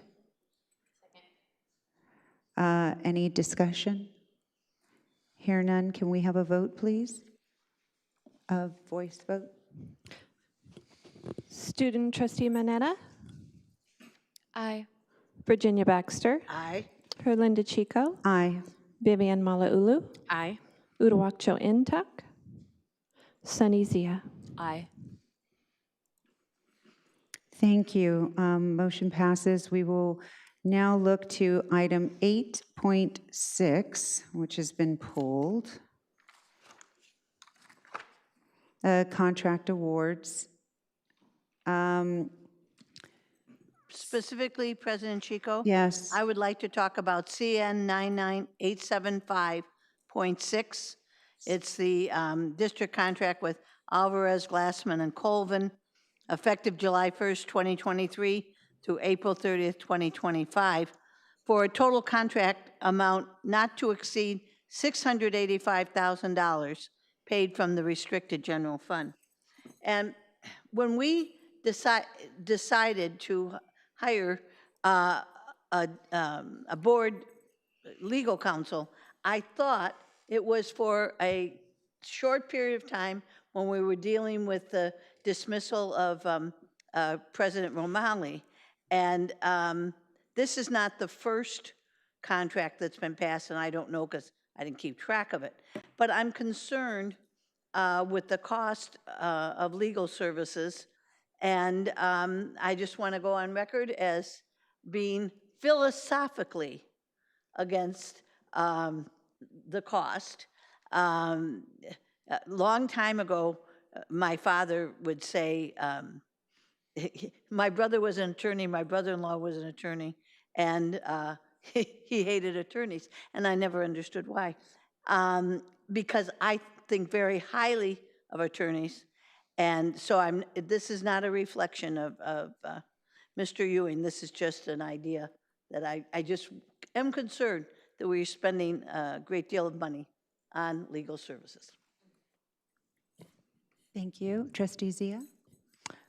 Thank you. I, as well, I'm fiscally prudent, and this is similar to other contracts that I question. However, this one has been grossly proliferated. It started in September 2019 for a 6-month contract at $20,000. Within 6 months, it grew to $200,000. And then again, another 6 months, it grew to $350,000, and then again to $602,000. And now we're sole sourcing for another 2 years, for a total of near 6 years of not competing it out, and a total contract value of almost $1.3 million at a time when we're having faculty, staff, or students in dire need of support. I just don't see a value in paying exorbitant amount of money to legal services that could be going to students and faculty and staff and basic needs support for are most in need in this district, and therefore I will be voting no on this contract. Okay, are there any other comments? Trustee Ntuk. I'd like to ask a few clarifying questions because I think we heard some very misleading statements right now. Dr. West, is this, my understanding, this is a competitive bid contract, not a sole source contract. Is that correct? Originally, this is, as a reminder, we have a bench, and they were part of the bench process that was done back in 2019. So that was part of that bench process. So it was a competitive process at the time. Also, I'll just kind of note that while the numbers, Trustee Zia, you've talked about there's 2 pieces of this contract. One is for the board, but also because they sit on our bench, they also are used for some litigation in other areas, non-board related. So we've split that out, and I can provide that information if you want. The majority is the majority is board. The larger piece is board, but there is a portion that's included with other litigation and other items that we're utilizing their services for. Thank you. Additionally, I'm aware, and I know all 5 of us are aware, that when we have litigation like we had with Trustee Zia, that causes the cost to go up. If you don't have litigation, then you have lower costs. If we didn't have arbitration that we're still going through with our former superintendent president, then we wouldn't have the costs. If we didn't have an anti-SLAPP motion that we won and had to defend and prepare for, we wouldn't have the costs. But that's a function unrelated to the board council or someone else would have paid it. We would have paid that amount anyway. I would also like to note that this contract is the lowest per hour of any of our attorneys at $250 an hour. The other attorneys are more. So for our fiscally prudent friends who like to talk about it, it is actually the lowest value or the lowest cost for us. And then also, I know Trustee Z is teeing up there to make comments about, probably about myself and Mr. Ewing, which unfortunately has happened too many times, and I think very unprofessional, and why we've had to censure her twice for misconduct and inappropriate behavior. And I hope that doesn't continue tonight. But we as a board and accreditation, when we take a majority action, the group has to support it. There's times things that have been voted on that I didn't agree with, I continue to support it. But this is probably the 6th or 7th time that the question of not supporting or questioning this contract is against accreditation, it's against our policy, it is not fiscally prudent, and it's sometimes, I'm really shocked that we have this lack of memory that we voted for this, I think 5 different times over the last 3 years. So to go back to 2019 and say, you don't remember, or it was for a different reason, that's not true, that's misleading the public, and that's not really the issue of what we're looking before us as we're gonna vote. So I will be voting in support of this. We continue to need board of service. Other college boards have it, school districts have it, cities have it, water districts. This is not unique. Dr. Baxter. Yes, I'm going to vote yes, but I felt in this country we have a right to our opinion, but I intended to vote yes right away because I agree with you, Trustee Ntuk, that we all do have to work together. When I said I didn't remember that he serves on other panels.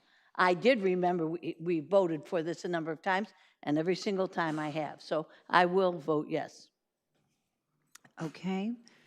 Any other discussion? See none? We will now go to a vote on item 8.6. I would like to take a voice vote, please. Board Secretary.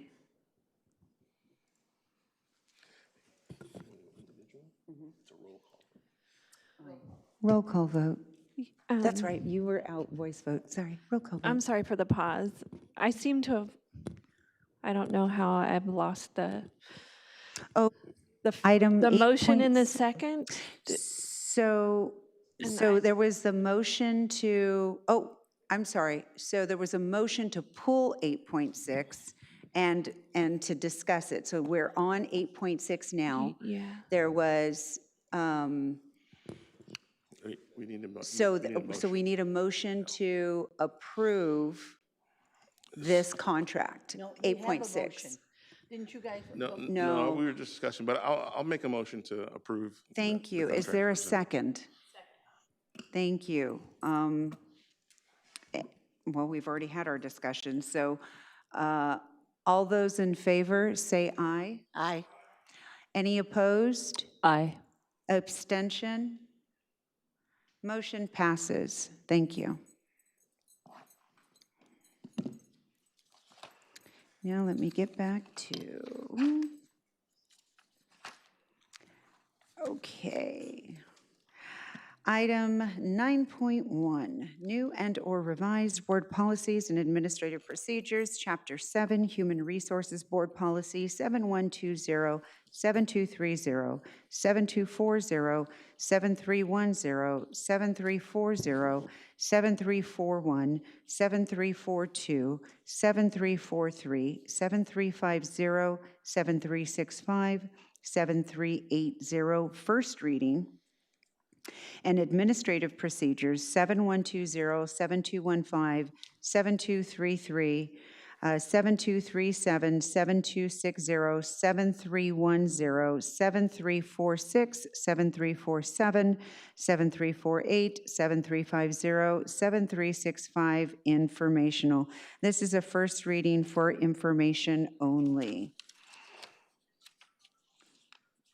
We will now move to item 9.2. The recommended action for 9.2, that the Board of Trustees approve the revised salary schedule effective October 19th, 2023 as submitted. To best support our students and remain competitive with assistant coaches' salary rates, and the classified exempt salary schedule has been updated to reflect these positions.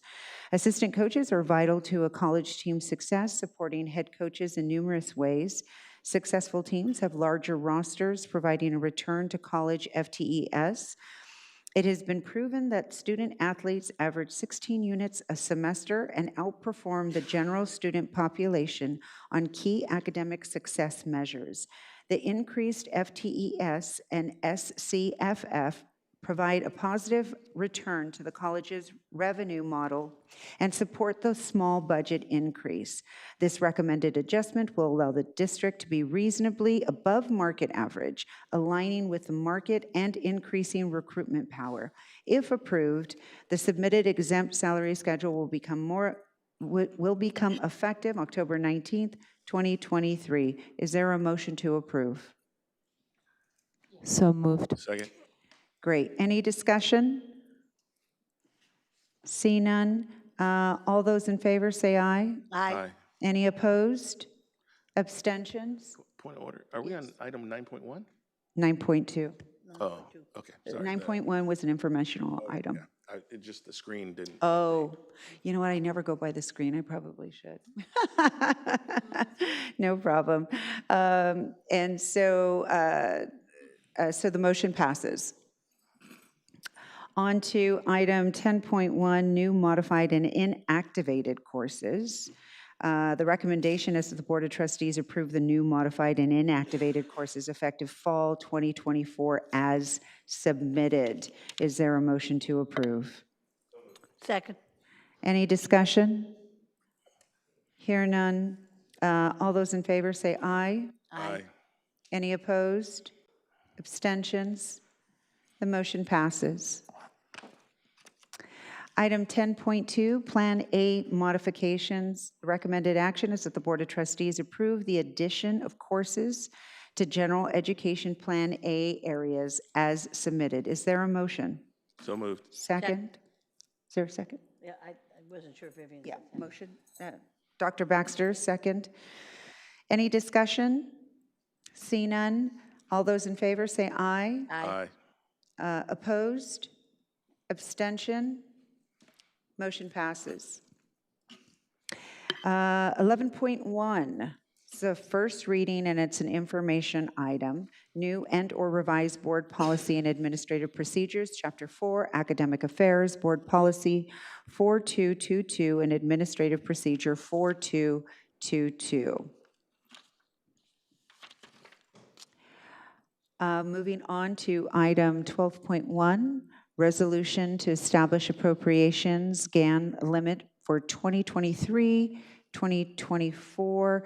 The recommended action is that the Board of Trustees adopt resolution number 101823D approving the establishment of the appropriations limit for 2023, 2024. Is there a motion? So moved. Second? Second. Any discussion? All those in favor say aye. Aye. Opposed? Abstentions? This motion passes.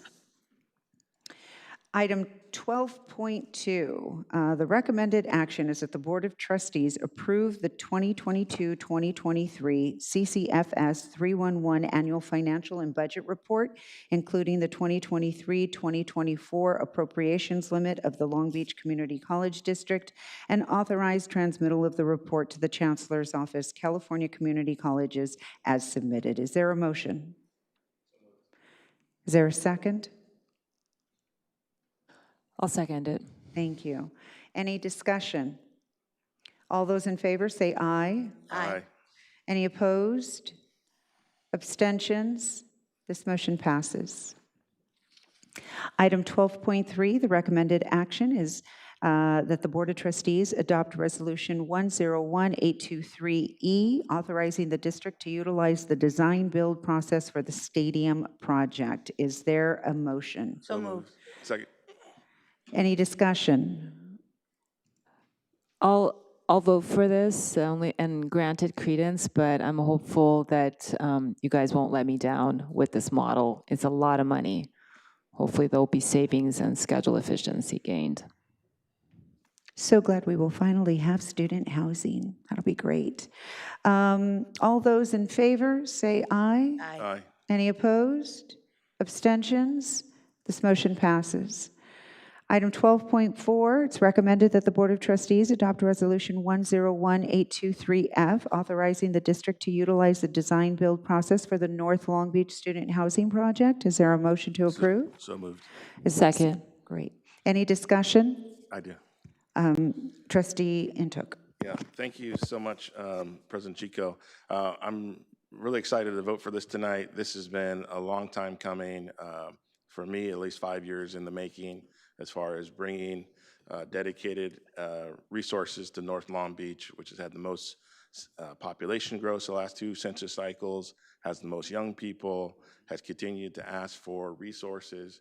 One of the things that, there's a slogan, we want change and not charity. This is change. This is changing the budget and the resources to take it to the people who need it the most.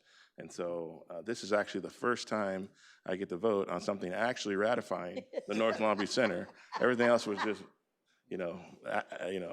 reports, and if you think about it, maybe we'll do it. And today we're finally doing it. So I just encourage everyone to vote for this unanimously. And Yes. I will go with Dr. Baxter. Thank you. I also am very, very happy to see this center being designed and built.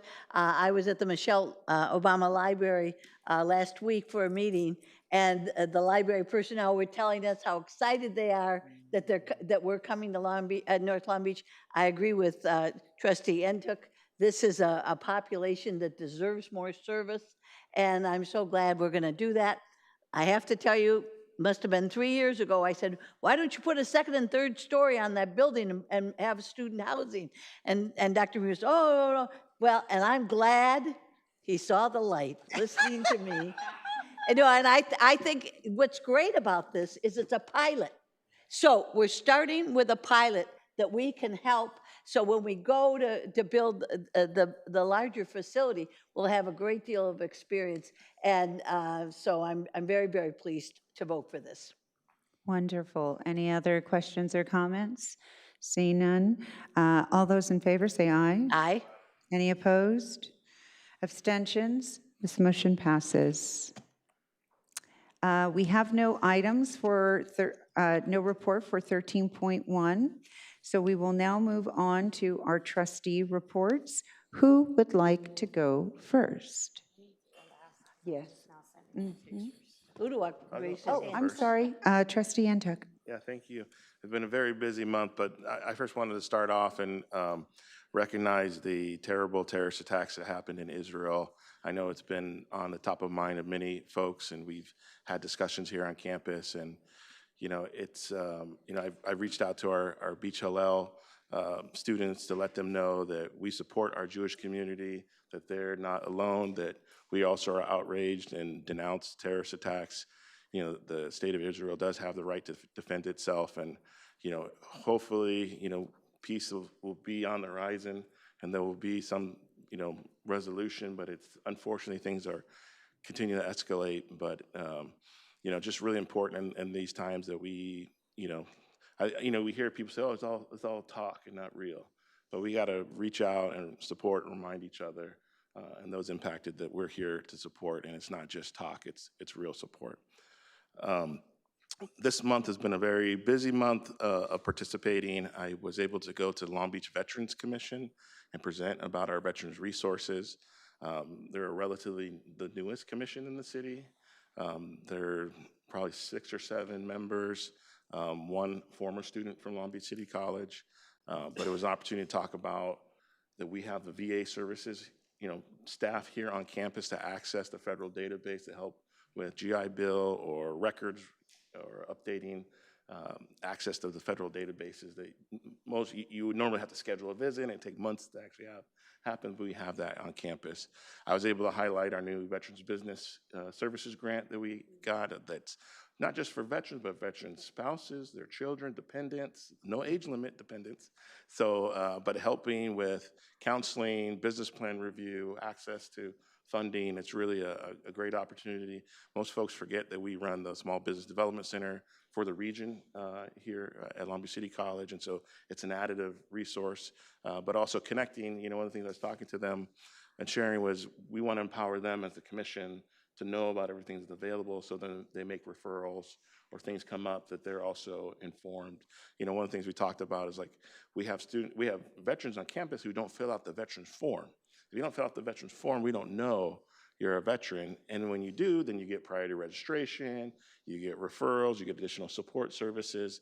And so, we were talking about our population growth, we're getting a lot of indirect students who are not coming from high school, but from work or from the service that are coming back to community college for a career change.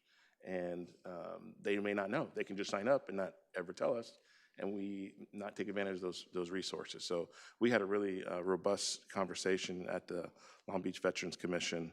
I was able to attend the homecoming game. ELAC shellacked us. I left, I think it was 54-6 or so. It was 14? We get 14 points. A tough loss for Coach Peabody. The students, the team gave the best effort, but they got the President's Cup for 2 years in a row. So maybe next year we can get it back. I was able to go to the Grow Long Beach event with Mayor Richardson. It was really highlighting the economic development strategy citywide on aerospace, on ports, on healthcare. It was really a nice review. A number of other, Carl, I think Melissa were also there from the college. I was able to participate in the PCC rebranding interview. So that's going on. If you haven't had an opportunity, please fill out the form, give your input and ideas. That's really exciting, some of the feedback, and it'll come to the board in the future here. Hey, no worries. You know, it's I have a robust policy portfolio, including rebranding. So that was a really nice event. I was able to go to Central Cha. It was the first time in 4 years that they had their awards dinner, and it was the pandemic. We're still having these reunions that we haven't had everybody together in so long, and so really nice to be with everybody, also to celebrate Dr. Munoz being recognized. You know, he does so much great work in the community and being out there, and they were very supportive. I think we had the loudest table. I don't know who was at the table, but there was a couple of trustees, and we were very loud. But it was a great evening together. And then this last Friday, I attended the LA County Federation of Labor's Homelessness and Poverty Summit, and really bringing to the forefront the challenges of workers who are working and still getting federal benefits, who are working and still homeless. We had a surprise guest. The new U.S. Senator LaFonza Butler was there, and she gave a great speech. And she used to be here in L.A. And and I was reading in the bio. She's the same age as me. She's a U.S. Senator, and I'm here at the College Board. Yes. Yeah, she's over 35, but just really nice event last Friday at IBW's. So Thank you. Who would like to go next? Okay, Dr. Baxter.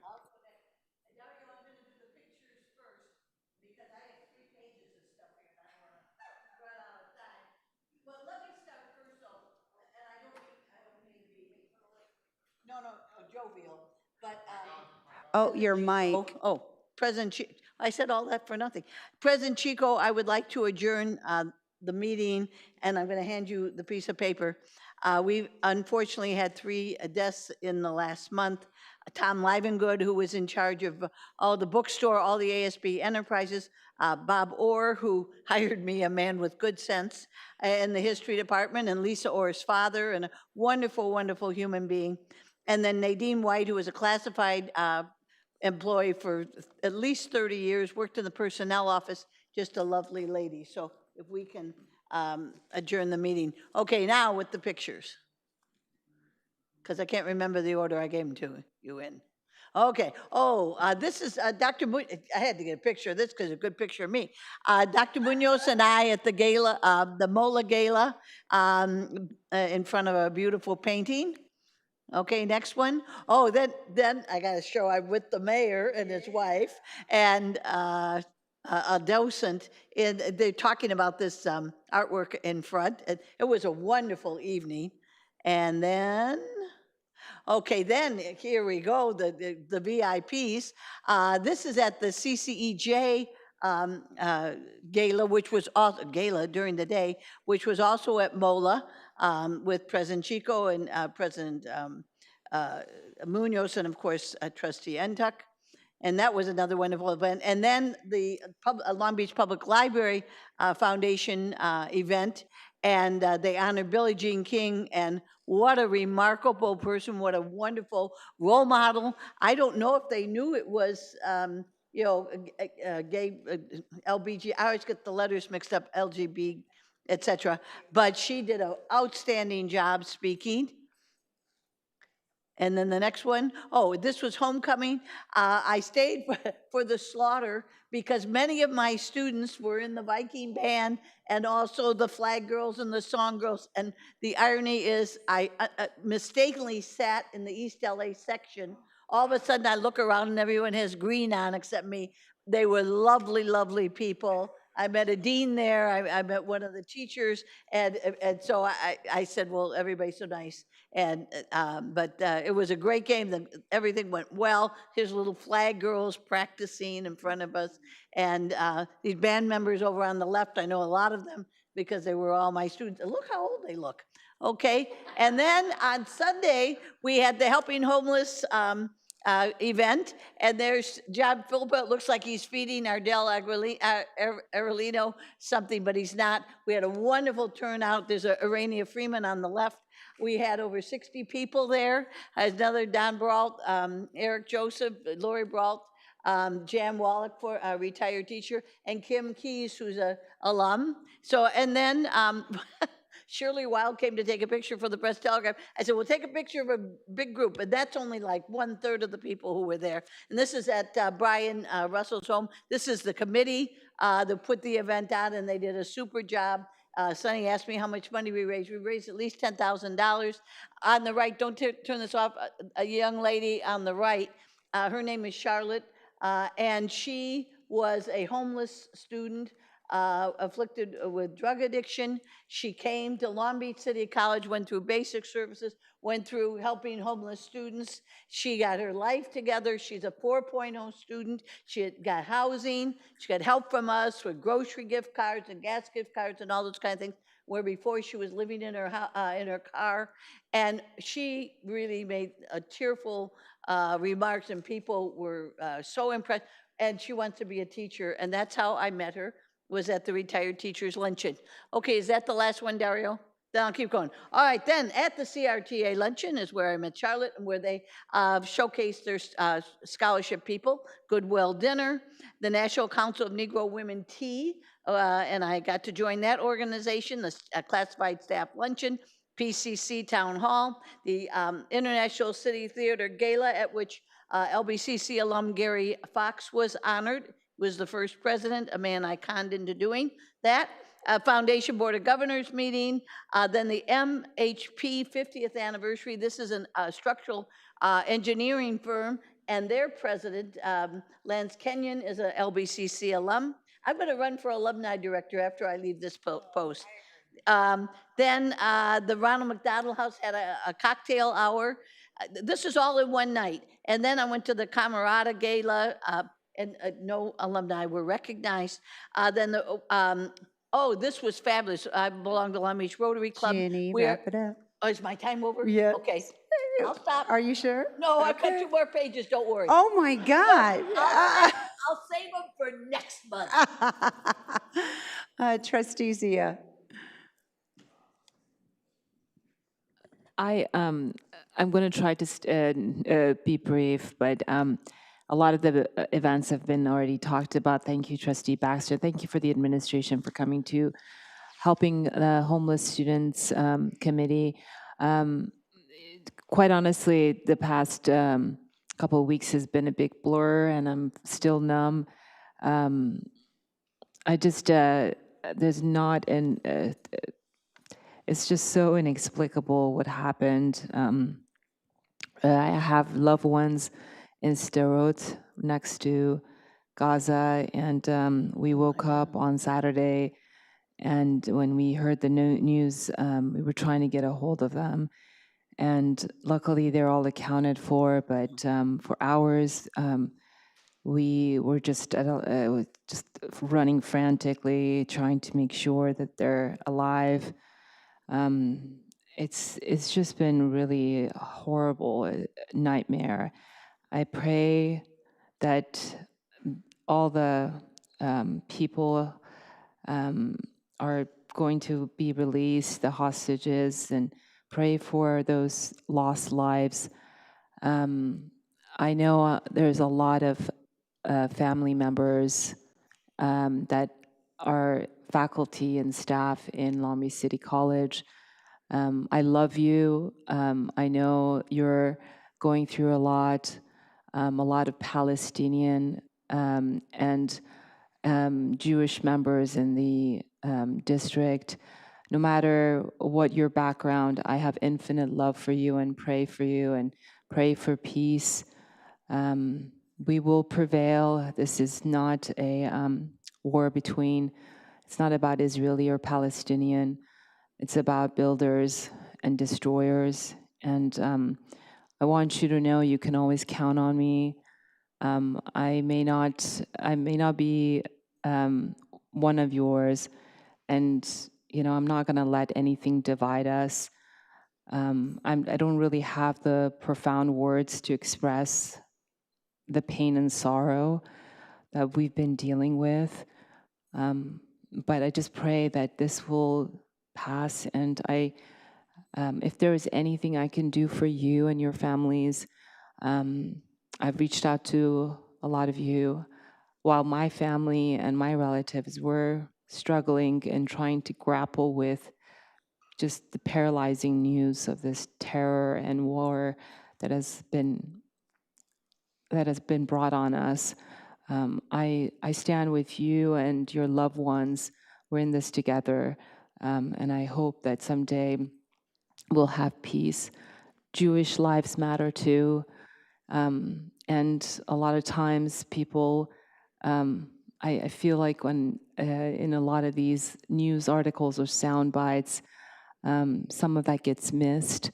But I'm just sharing with you my lived experience. I am no pundit or expert, but this is what I had to live through as our,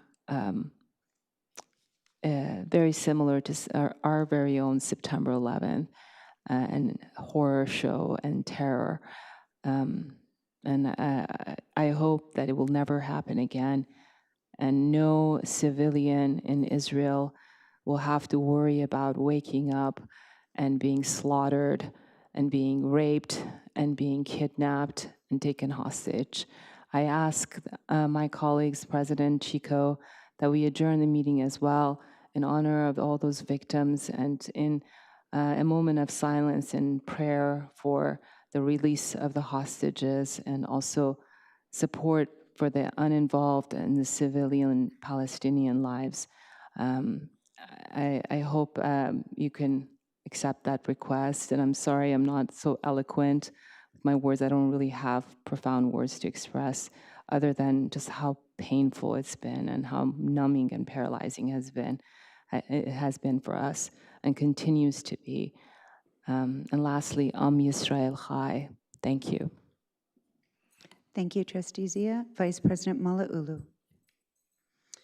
Good evening, everyone. Usually I match Trustee Baxter's activities toe-to-toe. Sometimes I can get about half in, but this time I had to tap out, so I probably only did a quarter of the things you did. You've been busy. But it's also been almost a month and a half since our last meeting.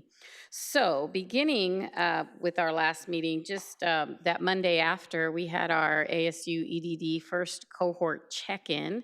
And I'm really grateful for the support of Erin Murphy and Tracy Carmichael for everything that they've done to support us. Dr. Tracy Carmichael, excuse me, no. Just really grateful for the collaboration with everybody in that cohort. We are all working very hard, and it is a whole lot of work. But I did get my first A. I finished my first class and got an A. Hallelujah. Let me be more specific. It was 94.6%. So, you know, it's right there. On September 20th, I attended the Building G grand opening, and what an amazing facility that is going to be. I was blown away by the student performances that day. It was really a great event highlighting all of our student talent that will be housed in that new facility. So I'm very excited. I can't wait, fast forward a couple of years to see that new facility, that area of the campus be transformed. On the 21st, I was at the Latinx Heritage Month, and thank you to the team who put that together. I loved the Selena impersonator. We were dancing, we were singing, it was just so much fun. On September 23rd, I attended the MOLA Gala. On the 28th, I was at the Mayor's Grow Long Beach event, and of course, Mayor Rex Richardson gave LBCC a huge shout out, and it just made me very proud to be there. On October 5th, we had a public safety meeting on Zoom. Thank you to everybody who attended that meeting. We are in ongoing conversations about safety, not only for our students, but our surrounding communities. Later that afternoon, I attended the Latinx Sip and Paint event. Dario, if you will show that picture, we had a really good time.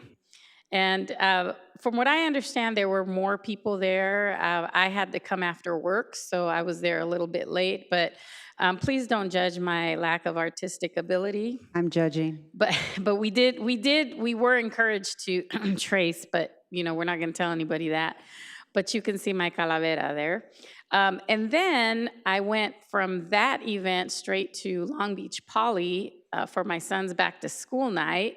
And as soon as I walked on campus, a student handed this flyer to me to promote the partnership with Long Beach City College and our concurrent enrollment. So I decided to ask the student questions about the flyer she was handing me, and I have to admit she was great. She was, you know, I can't remember her name. I asked her name and I was trying to remember, but I really want to give her a shout out. She had to be a member of Poly ASB or something because she really knew the answers to these tough questions I was asking about college credit and enrollment and how much you pay. And then when I said, do they offer transportation to get to Long Beach City College? And she said, we're working on that. And I said, this young lady has a future in politics. What a great answer. That weekend, I attended the ACCT conference with Dr. Munoz and Carl Kemp, and it was a very informative event. It was a lot of work, but it was good, and we got a lot of things done for the upcoming ACCT year. On the 13th, we were at the Centro Chai event. Congratulations to Dr. Munoz on a well-earned, well-deserved recognition, Nuestra Imagen Award for Excellence in Education. His speech made all of us tearful. We were so proud of him. The next day, I was at the LBCC homecoming. I want to give a shout out to everybody who worked that tailgate. That maze was outstanding, the games, the music, the goodies, and then going into the game, I want to give a shout out to the foundation for that internal tailgate inside, and it was great to see all the alumni there in the band and the cheer uniform that one young lady was wearing. It had to be from like the 60s. Wow. It was amazing. I was very honored and proud to be a part of that. Yesterday, I was at the Filipino Stop taking up my time. Yesterday, I was at the Filipino Heritage Month celebration, which you've already talked about. And today I had the Zoom for the Pacific Coast campus, the group that we contracted for the renaming. I would also say, and I get a couple of seconds because you guys kept talking, that I also want to congratulate Rodney Rodriguez and Chef Pierre. I didn't think it was appropriate for me to highlight them in prior meetings upon their retirement, but I was really happy to see people acknowledge their retirement. Chef Pierre has always been a great friend, and Rodney Rodriguez was my boss when I taught in the English department. So congratulations, and I hope you both have a great retirement. Thank you. Thank you. I have not shown pictures in a long time, so I just photo dumped on Dario. And that's how I'm going to go through so Dario, go ahead and pull up the first one. This was, our groundbreaking, which was fantastic. There's another one, I believe. It was wonderful to have Councilmember Megan Kerr there. She's been so supportive of all the activities that we do. Wonderful partnership with Dr. Baxter as well. So thank you to Councilmember Kerr. This was at the Latinx event that we had here, which was so good. And talking to the students, the food was fantastic. Seeing the clubs that are on site and the activities and the participation and the excitement was wonderful. I had to throw this one on because I came out good in this picture. I had to take a cue from Dr. Baxter. I like this picture because so this was at the MOLA Gala as well. It was beautiful. It was well attended, and we all had such a wonderful time there. Next picture. I was also at the CCEJ humanitarian luncheon. Dr. Munoz did a fantastic job as he's on the board, and he's a wonderful representation of LBCC and really takes student voices to their work. Next, I was at the water polo game where we clobbered our opponent. It was like 19 to 2, yes. And I want to thank Ben for organizing that and making sure that there was employees there and inviting us all to be there. It was so wonderful. Had a blast. This is the picture of Jennifer Kumiyama's character with she has a crutch on the right. So the main character is on the left. She voices the best friend, and she has a crutch, so she has a disability as well. Yes, and so it's they wove that into the storyline. I can't wait to see the movie. Next picture, she's part of the set. She's a Lego. She was on a sticker of banana bananas in the grocery store. So you'll find her character everywhere. Next picture. I was also at the Library Foundation dinner. It was wonderful to be there with so many community leaders. It was a beautiful event. Next picture. I was a sponsor for the Hope Latinas Empowerment Day that was held at Cal State Long Beach.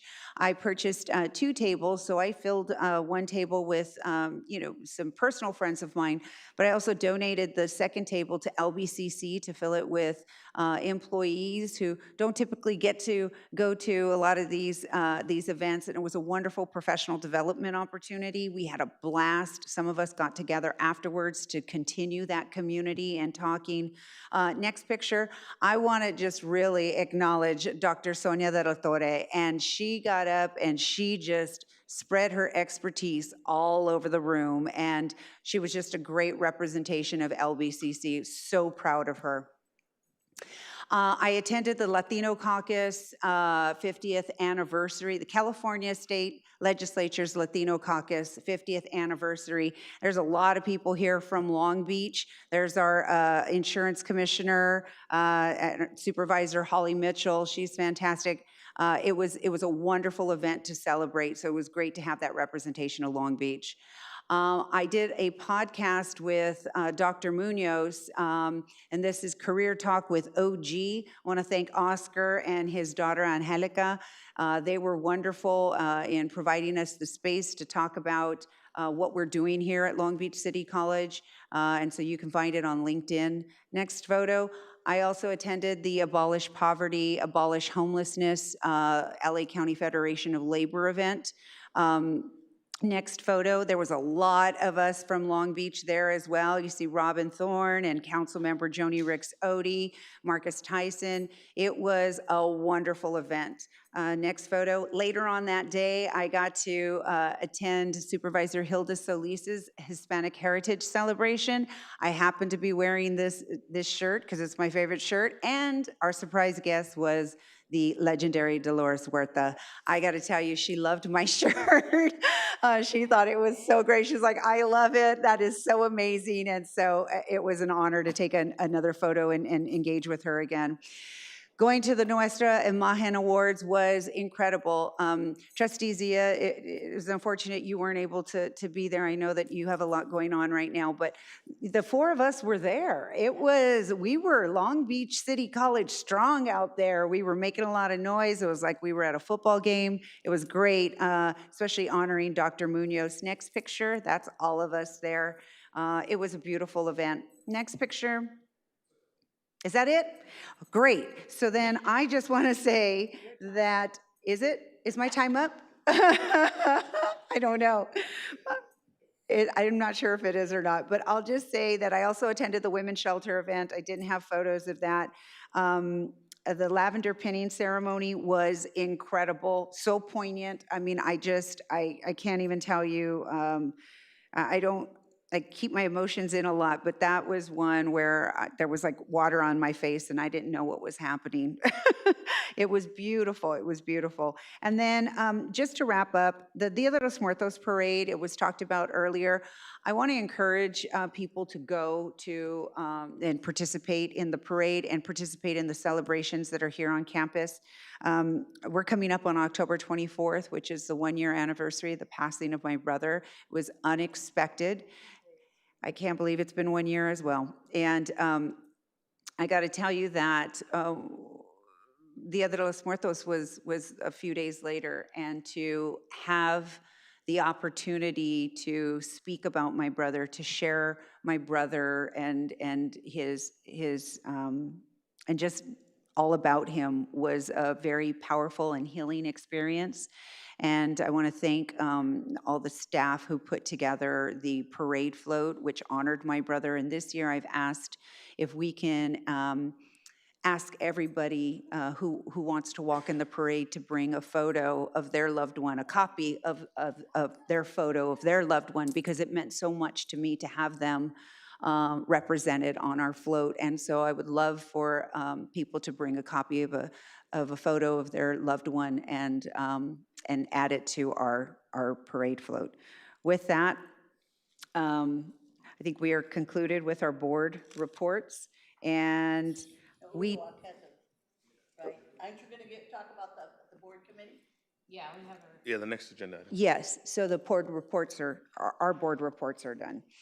And then item 4.2, board committee reports. I'm going to turn that over to trustee Ntuk. Sure, thanks. We were able to get together, Vivian and I, and as folks may recall, we established this ad hoc committee 3 years ago in 2020. But this was a follow-up. I want to thank Dr. Chip West for organizing and his staff.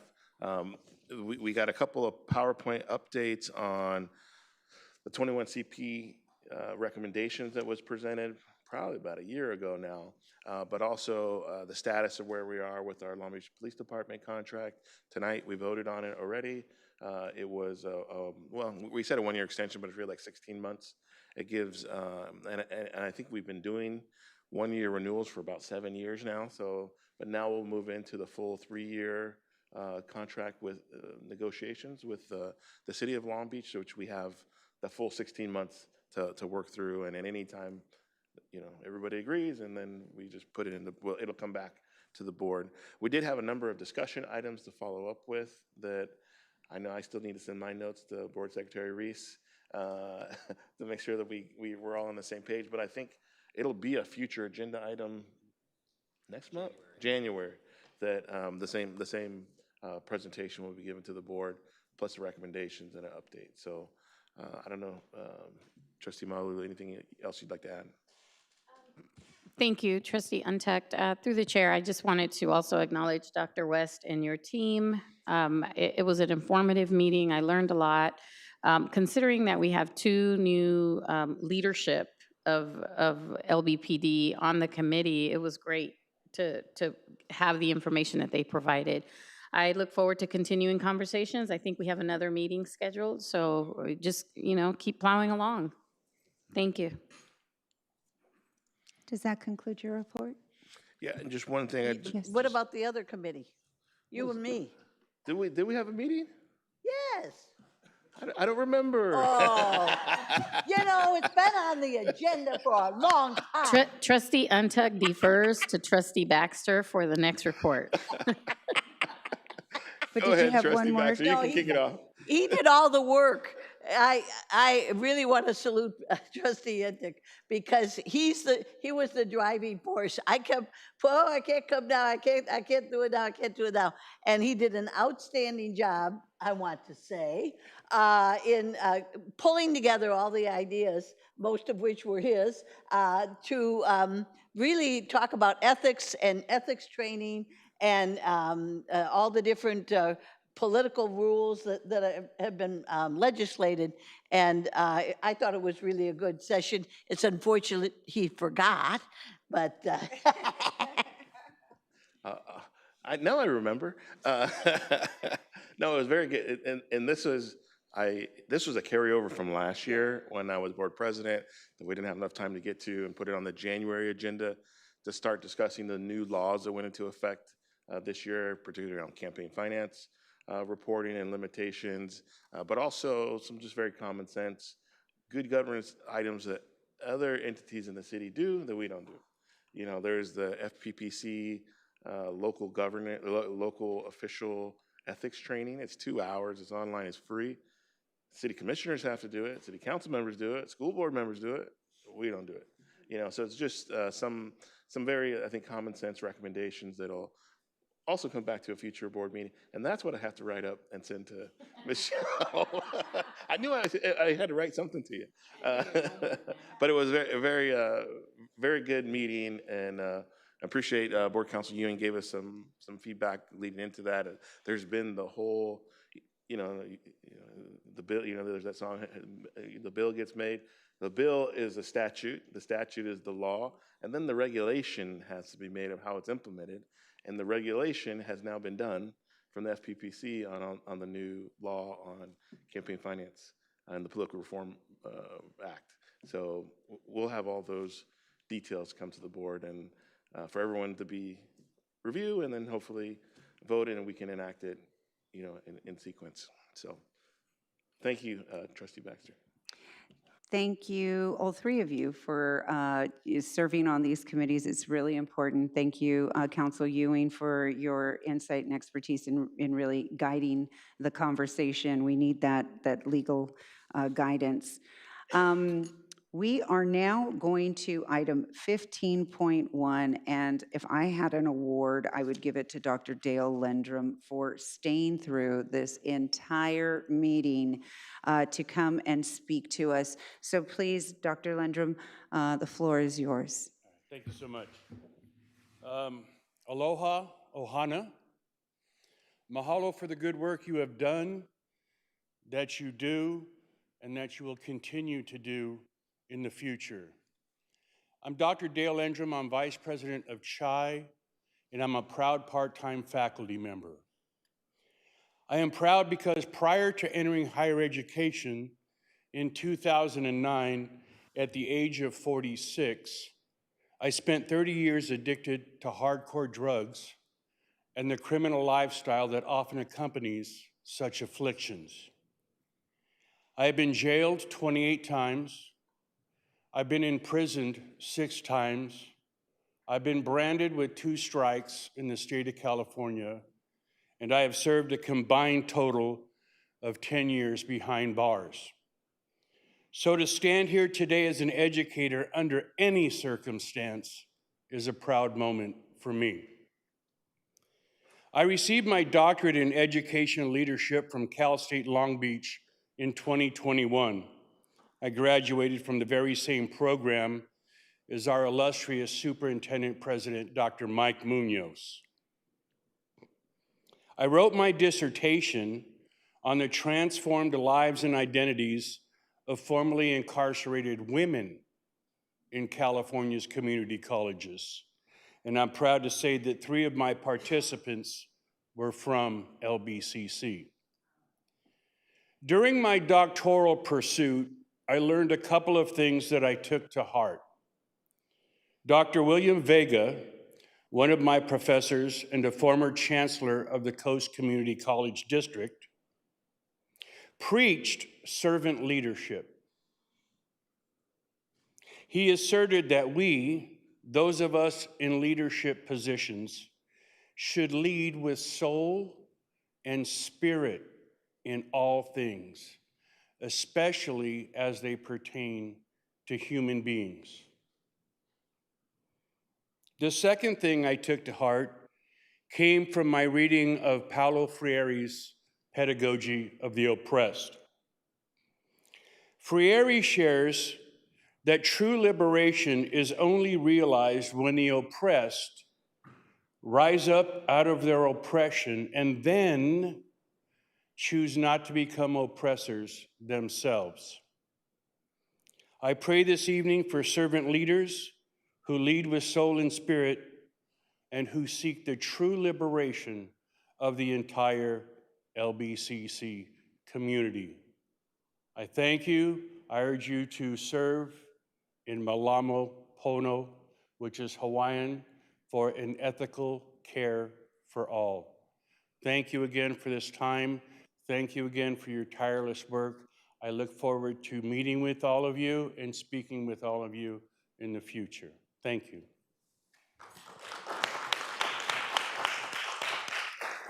Thank you, Dr. Lendrum. You are a beacon, and we're so proud to have you here. Thank you for sharing your story too, which is incredibly important. That doesn't happen often, and you've taken the shame out of it, and it's very inspiring. Thank you so much for that. We will now move into our second closed session. And we will adjourn into that second closed session at 8:55.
We are now going to reopen or reconvene open session at 9:58. There is no report out from closed session. We are adjourning in memory this evening of Tom Livingood, Bob Orr, Nadine White, and all the victims of the war that is happening right now, both those civilians that are Israeli and Palestinian. And we hope, we all hope for peace. And we will close with a moment of silence. If I can just have 10 seconds, you can choose to pray, send good energy, thoughts, but 10 seconds of silence, please.